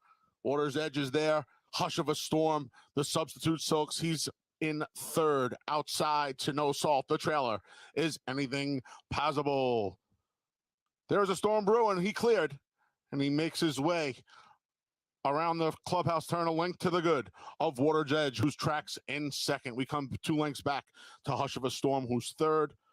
No Salt on his outside in fourth. Gap of 3 lengths to Anything Possible, who trails the field. 24-3, the opening quarter. Pace set by There is a Storm brewing. Water's Edge just a neck away. These two have a 2.5 length lead over Hush of a Storm. The favorite has settled into a rhythmic beat under Dylan Davis in third. Gap of 3 back to No Salt. The trailer still Anything Possible. 48-4 for the half. And Water's Edge has taken the lead away from There is a Storm brewing. Hush of a Storm a bit closer now in third. Gap of 5 back to No Salt, and Anything Possible as the field makes their way around the far turn. Water's Edge has gotten away to a 2-length lead, but Hush of a Storm is coming calling through 3 quarters in 1:13-4. Water's Edge, Hush of a Storm, No Salt has making up a bunch of ground as the field makes their way to the quarter pole. Water's Edge, Hush of a Storm, No Salt about to make it 3 across the track as the field makes their way into the stretch. Water's Edge trying to hold off desperately. No Salt, who's coming with a full head of steam past the 3/16th pole, and right there, No Salt right to the neck of Water's Edge. These two are going to decide it past the 8th pole. Water's Edge grimly holding on to the lead. No Salt, the final run of them as they pass the 16th pole. Water's Edge and Jorge Vargas trying to hold off No Salt. They're going to do it. It's Water's Edge, a length to the good of No Salt. Hush of a Storm third. Anything Possible fourth. Final time for the 9 furlongs was 1:54-1.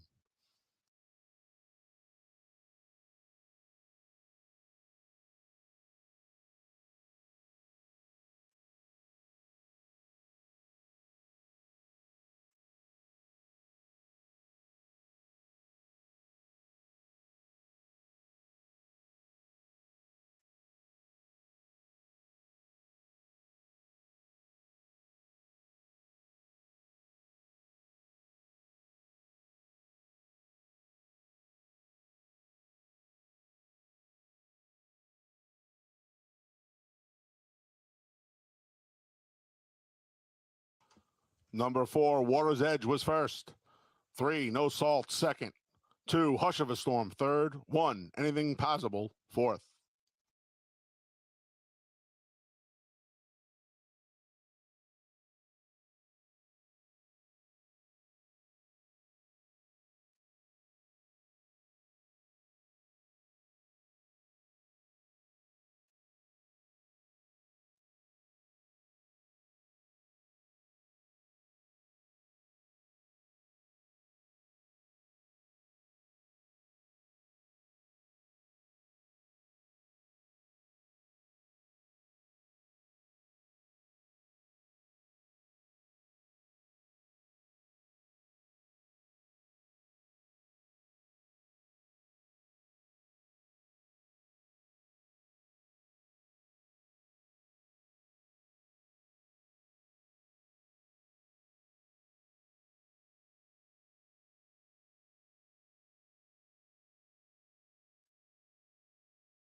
That was a very tough race.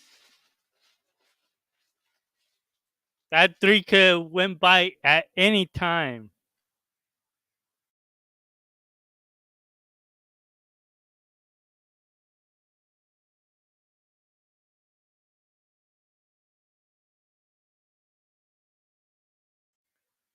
Gracias.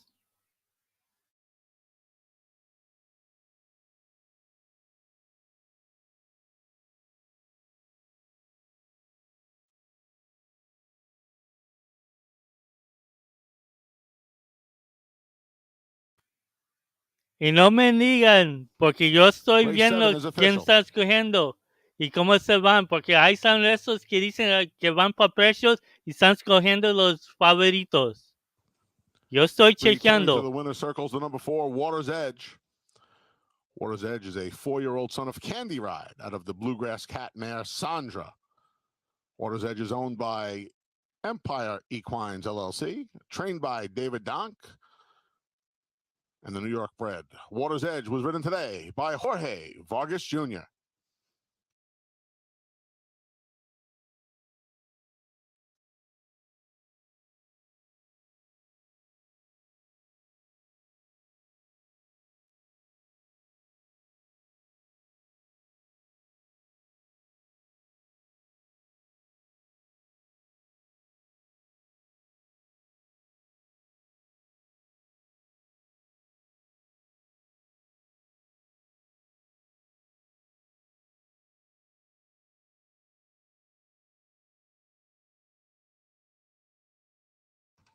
Dollar exacta 4-3, returned $8.30. Dollar double 7-4, $24.80. 50-cent trifecta 4-3-2, $6.80. 10-cent superfecta 4-3-2-1, $3.77. Dollar pick 3, 174, $110 even. Dollar grand slam ending with the number 4 Water's Edge, $46 even.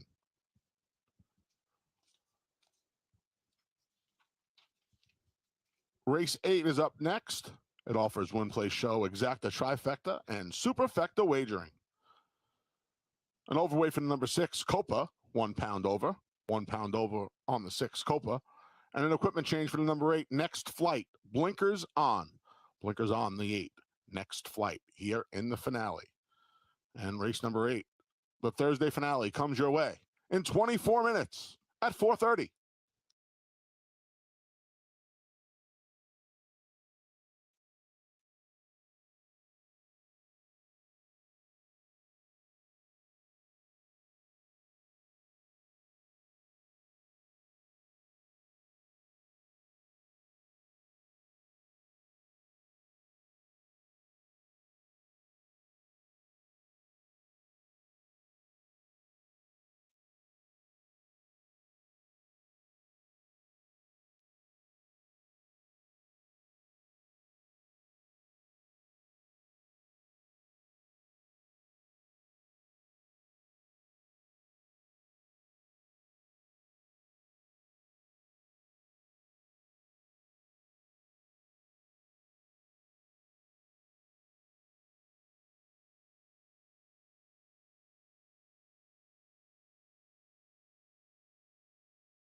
Buena suerte a todos. Good luck to everyone.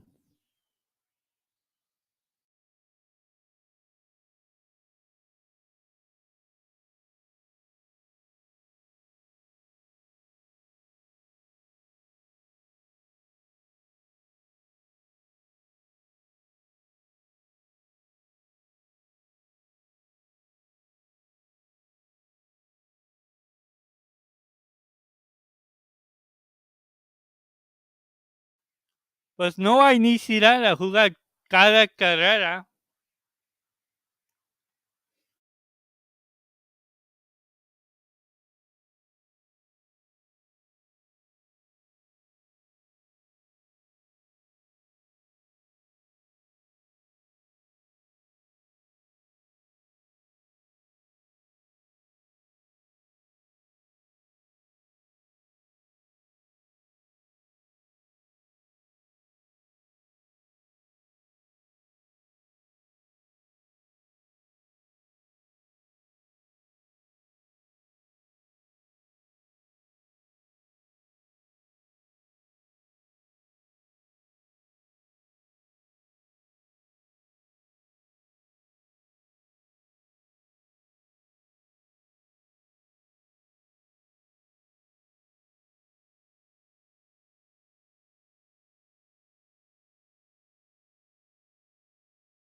The horses are at the gate.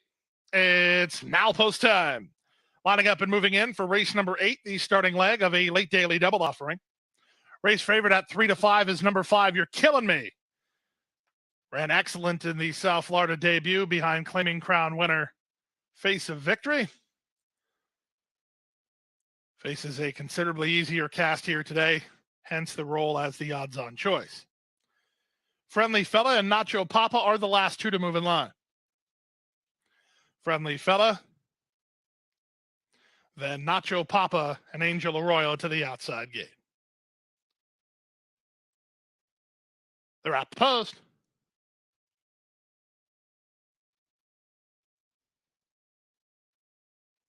And they're off.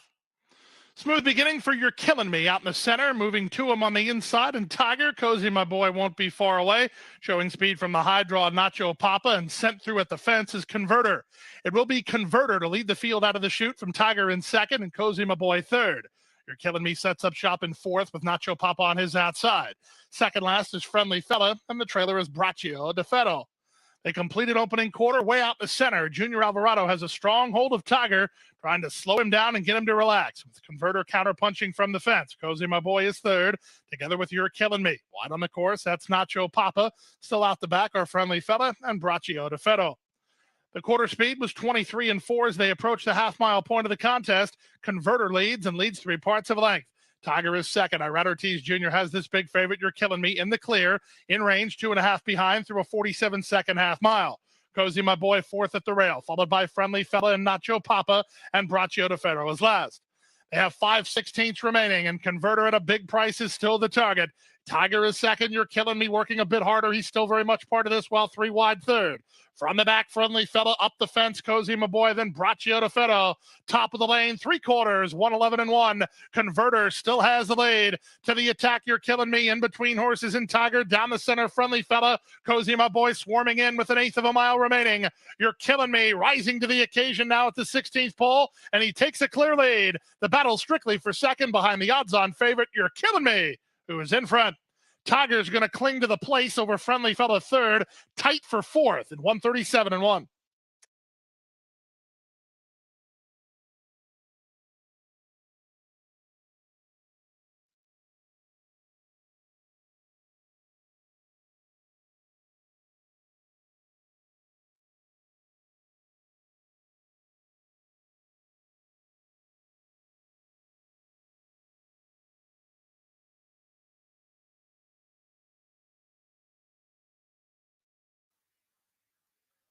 Te voy a estar preguntando algo.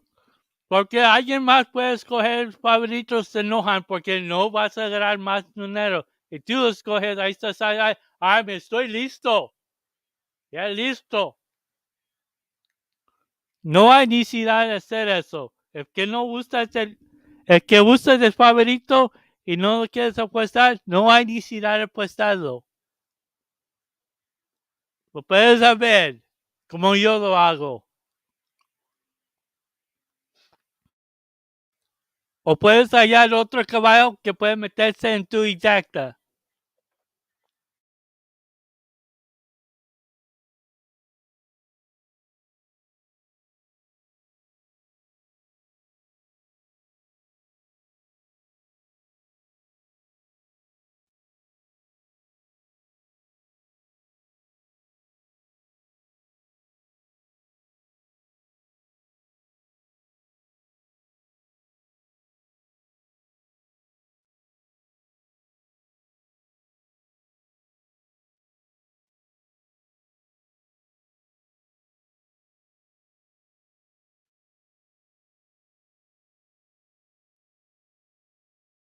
Number 5, You're Killing Me first. Photo for second. Final time for the race, 1:37 and 100 seconds.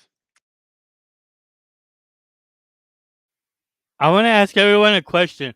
Why is it that when someone else picks a favorite, you guys say, "Oh, it's not gonna win that much," but when you guys pick it, or In the you know picture, number 2, someone Tiger was picks second. it, Number 6, Friendly Fella oh, finished it's not gonna third. win too much. Number 3, Or, Cozy My Boy, oh, was fourth. I And number 1, won. Converter, finished fifth. You know, you guys gotta be. 137-1 for That's why the I final don't try running to play time, and the race favorites. favorite gets the job done If here. I try to play You're them, Killing Me. you know, I play them, but Returning to I the winner's single circle, it. You're Killing Me, a 7-year-old big gelding by Adios That's all I Charlie, do. out of the awesome again. I Mare, don't try I to Am be all Sarah. hot shot. Oh, I hit a favorite. That's Owned not by gonna be Savs good. 9 Corporation and trained by Larry Ravelli. Winning jockey Ira Ortiz Jr., his second winner today. 9th race is up next. Today's 9th race to be run on the all-weather. This race is off the turf. A mile and a 16th the journey here. Maiden special weight runners scratch the 3, 7, 8, and 13. The 14, Always Eden, draws in. Number 10, Pharaoh's Jewel will race with blinkers, but it's not a change. She regularly wears them. Post time for the 9th race is 4.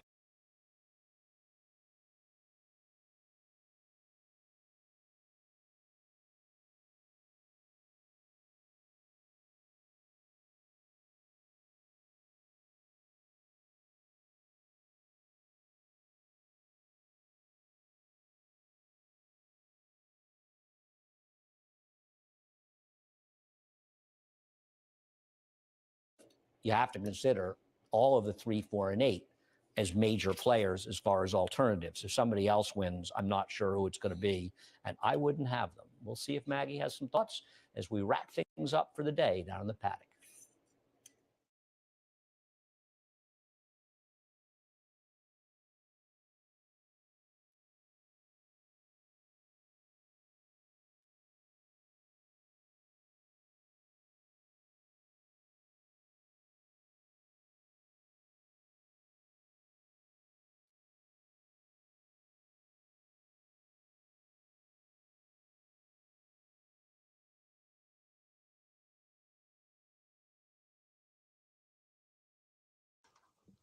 Quarter-inch bends on numbers 1, 3, and 5. Bends on numbers 1, 3, and 5. Post time for the finales in 9 minutes.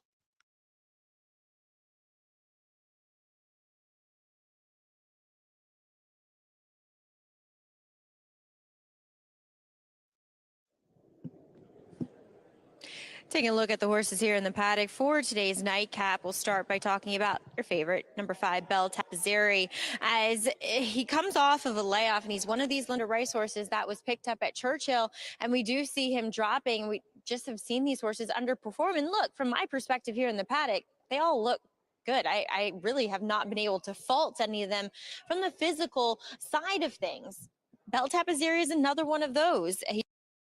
He was the beaten favorite last time, as he did duel on the front end, the race setting up perfectly for the stalking winner that day. I did notice it looked slightly like he wanted to lug out a bit, kind of running with his head in the air and cocked towards the inside under some left hand, or excuse me, right-handed urging. Wearing a regular snaffle here. Look, he has a bit of a layoff to contend with, but he looks fit enough to me. I just don't know. How much can you trust these horses that, from looking at them, they look good in the paddock, but they don't show up out on the racetrack? As we'll check out 2 horses coming out of the January 22nd race of South Sea, winning that day. Speeding Kid, look, I get he has the right races to win this. He's a horse I'll never be able to recommend in paddock.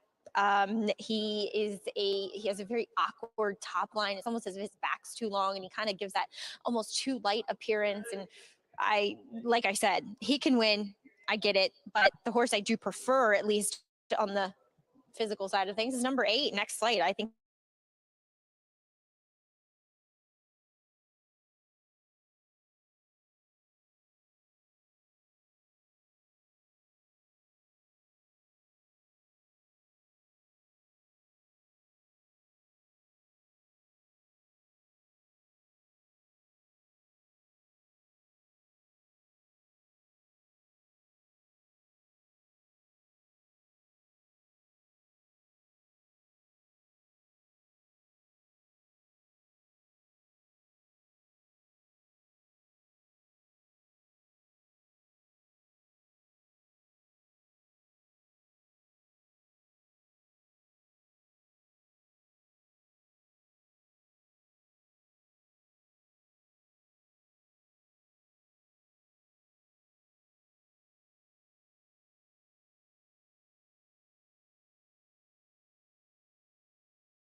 Sorry, the wind blew out the power for a second.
3 minutes.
Post time in a minute.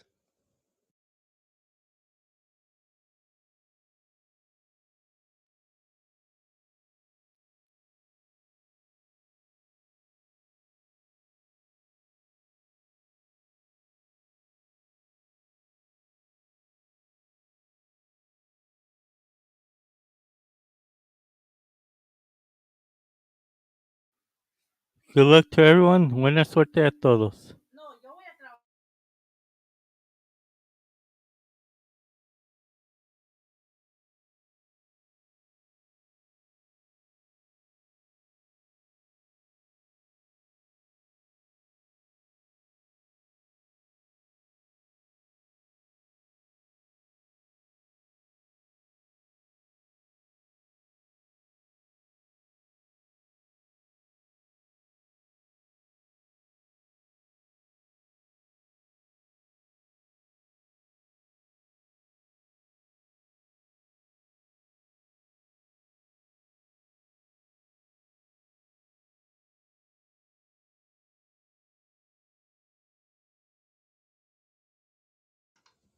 The field for race 8 has made its way to the starting gate.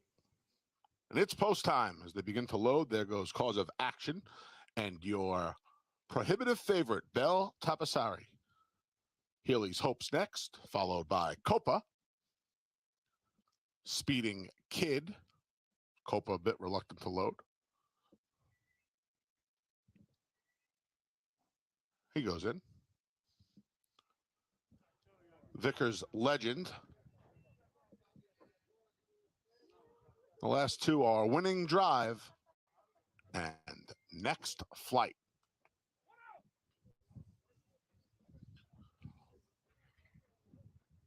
They're in the gate.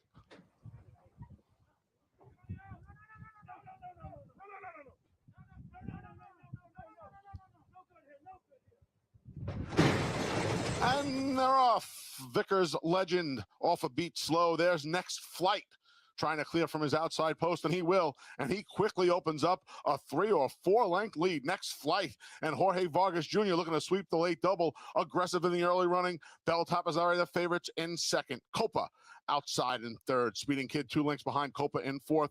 To the rail, Cause of Action's fifth.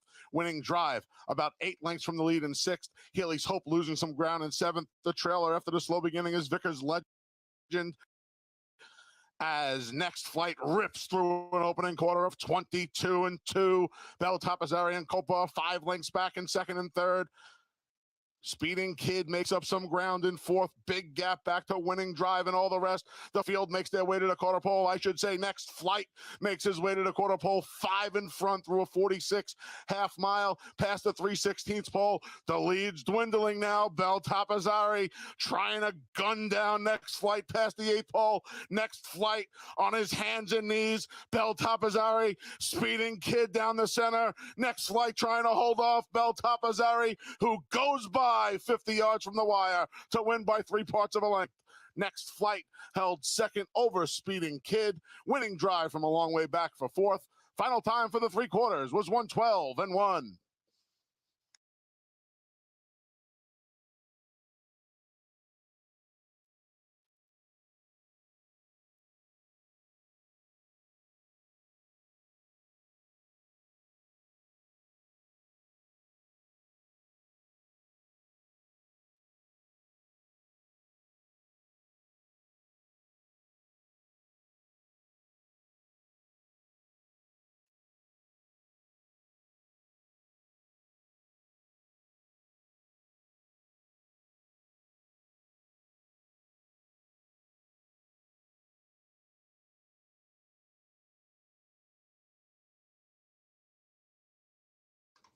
Number 5, Bel Tapizziri was first. The 8, Next Flight, finished second. 3, Speeding Kid was third. 4, Winning Drive, finished fourth.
Can she handle the Tapita? That's the question mark. But quite frankly, a lot of them have to answer that question too. A little tepid up there, to be honest, at 3-1, because I don't think there's any doubt, at least off her body of work, she's the one in here. We'll see what happens late. It's still early in the betting.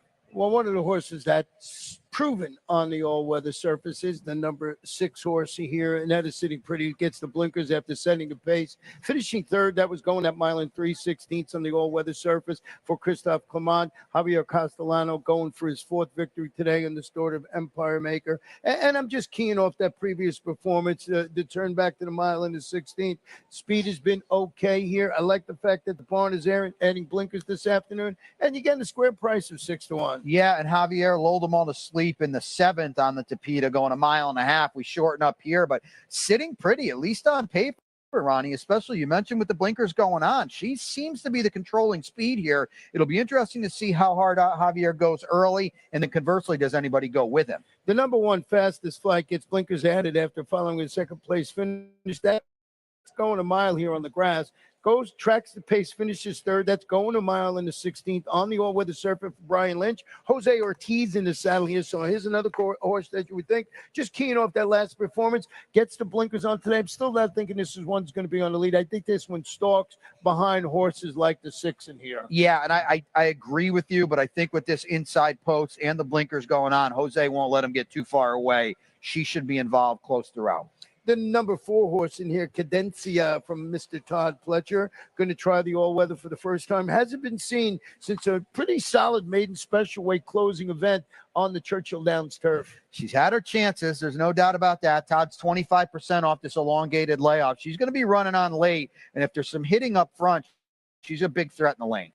And what about the number 10 horse in here from Danny Goggin, and that is Barrow's Jewel. 9-2 on debut in a 9-horse field for Danny. A high percentage barn. Tyler's here. Second start. We should move forward off what was a very promising debut. I think contention really runs deep in here. Well, good luck with all your selections here. The Super High Five pool about 1,500. Once again, $600,000 gross jackpot guaranteed pool in the Rainbow Six tomorrow. Over 3,000 tickets still alive here for 6 out of 6. So make sure you check your tickets.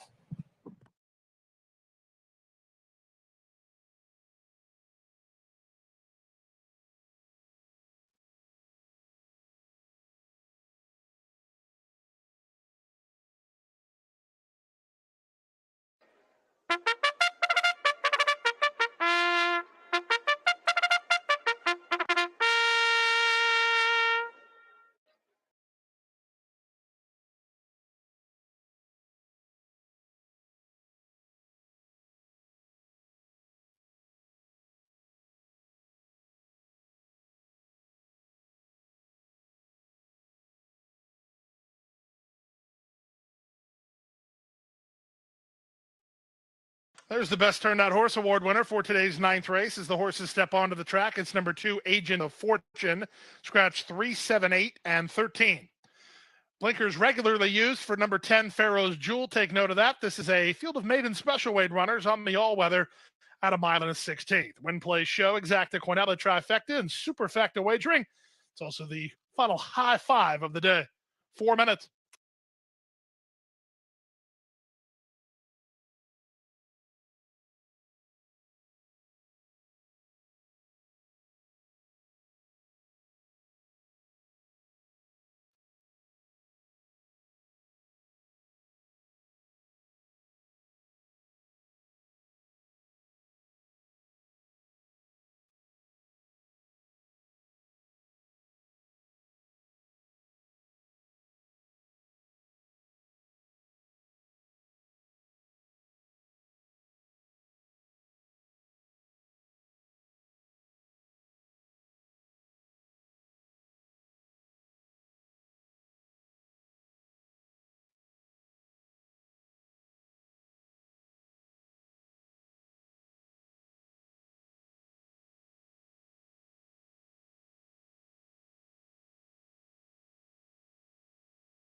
Approaching the starting gate.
The horses are at the gate. It's now post time. Moving into line now for the Thursday finale. Carry over in the Rainbow Six tomorrow. First race post time tomorrow, 12:30. Always Eden and Marcos Meneses, the only one left to come up. Quality field of maiden special weight runners on the all-weather. They're in the gate.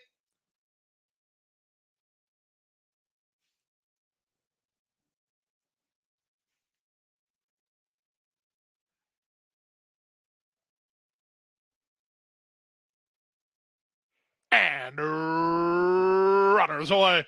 Slight bobble at the break for Cadencia at the back.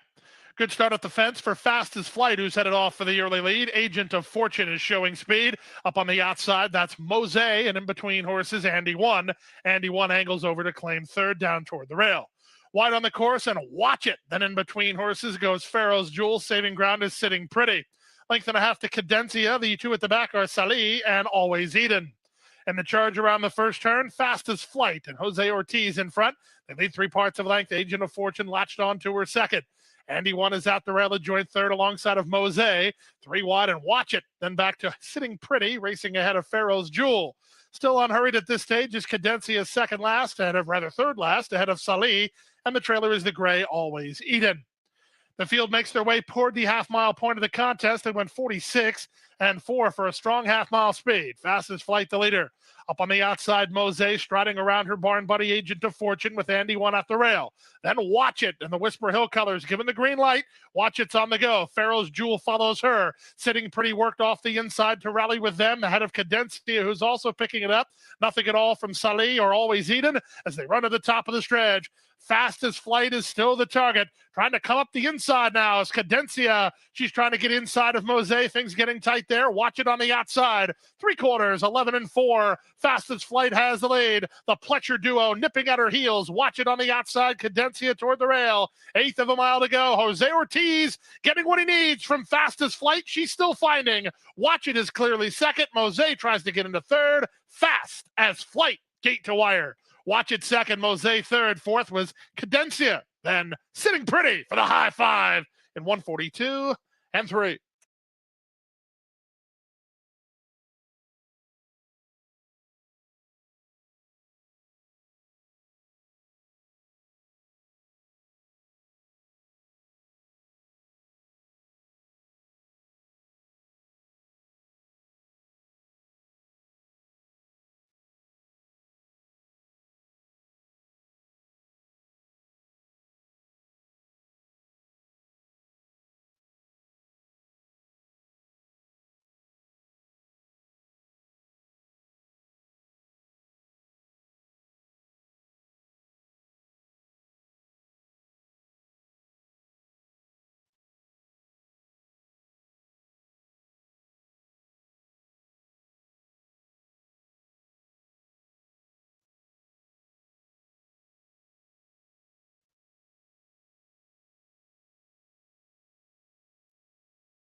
Number 1, Fastest Flight was the winner. Number 12, Watch It, second. Number 9, Mose, third. Number 4, Cadenzia, fourth. And number 6, Sitting Pretty, finished fifth. Numbers are 1, 12, 9, 4, and 6. The final running time is 1:42 and 72 100 seconds.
In the winner's circle now, the winner 1, Fastest Flight, owned by Susan and Jim Hill, trained by Brian Lynch. The winning jockey, Jose Ortiz.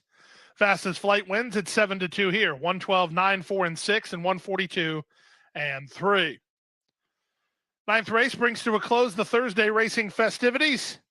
We invite you to stick around for simulcast action as well as poker play and shopping and dining next door at the Village at Gulfstream Park. Happy hour going on. Enjoy it. Right next door with us at the Village at Gulfstream. Live racing again tomorrow. It's a Friday program that gets underway at 12:30.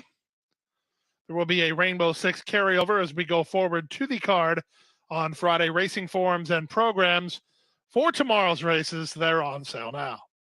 $9.40 on the winner, the Exacta $91.40, the Quinella $57.80, the Trifecta $85.20, the Superfecta combination $573.40, $57.34 for a dime. High five $1,607.80.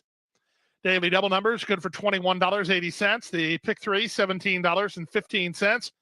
All four in the late pick four was worth $47.85.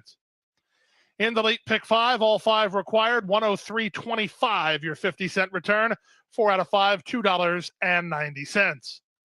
Everybody had the pick six. All six required. The winning combination in the pick six sequence was 881-651, $147.76, triggering a carryover into Friday of $390,974.28. But we do things in guarantees, as you know. $600,000, the gross jackpot pool guarantee in the Friday Rainbow Six, with racing forums and programs on sale now.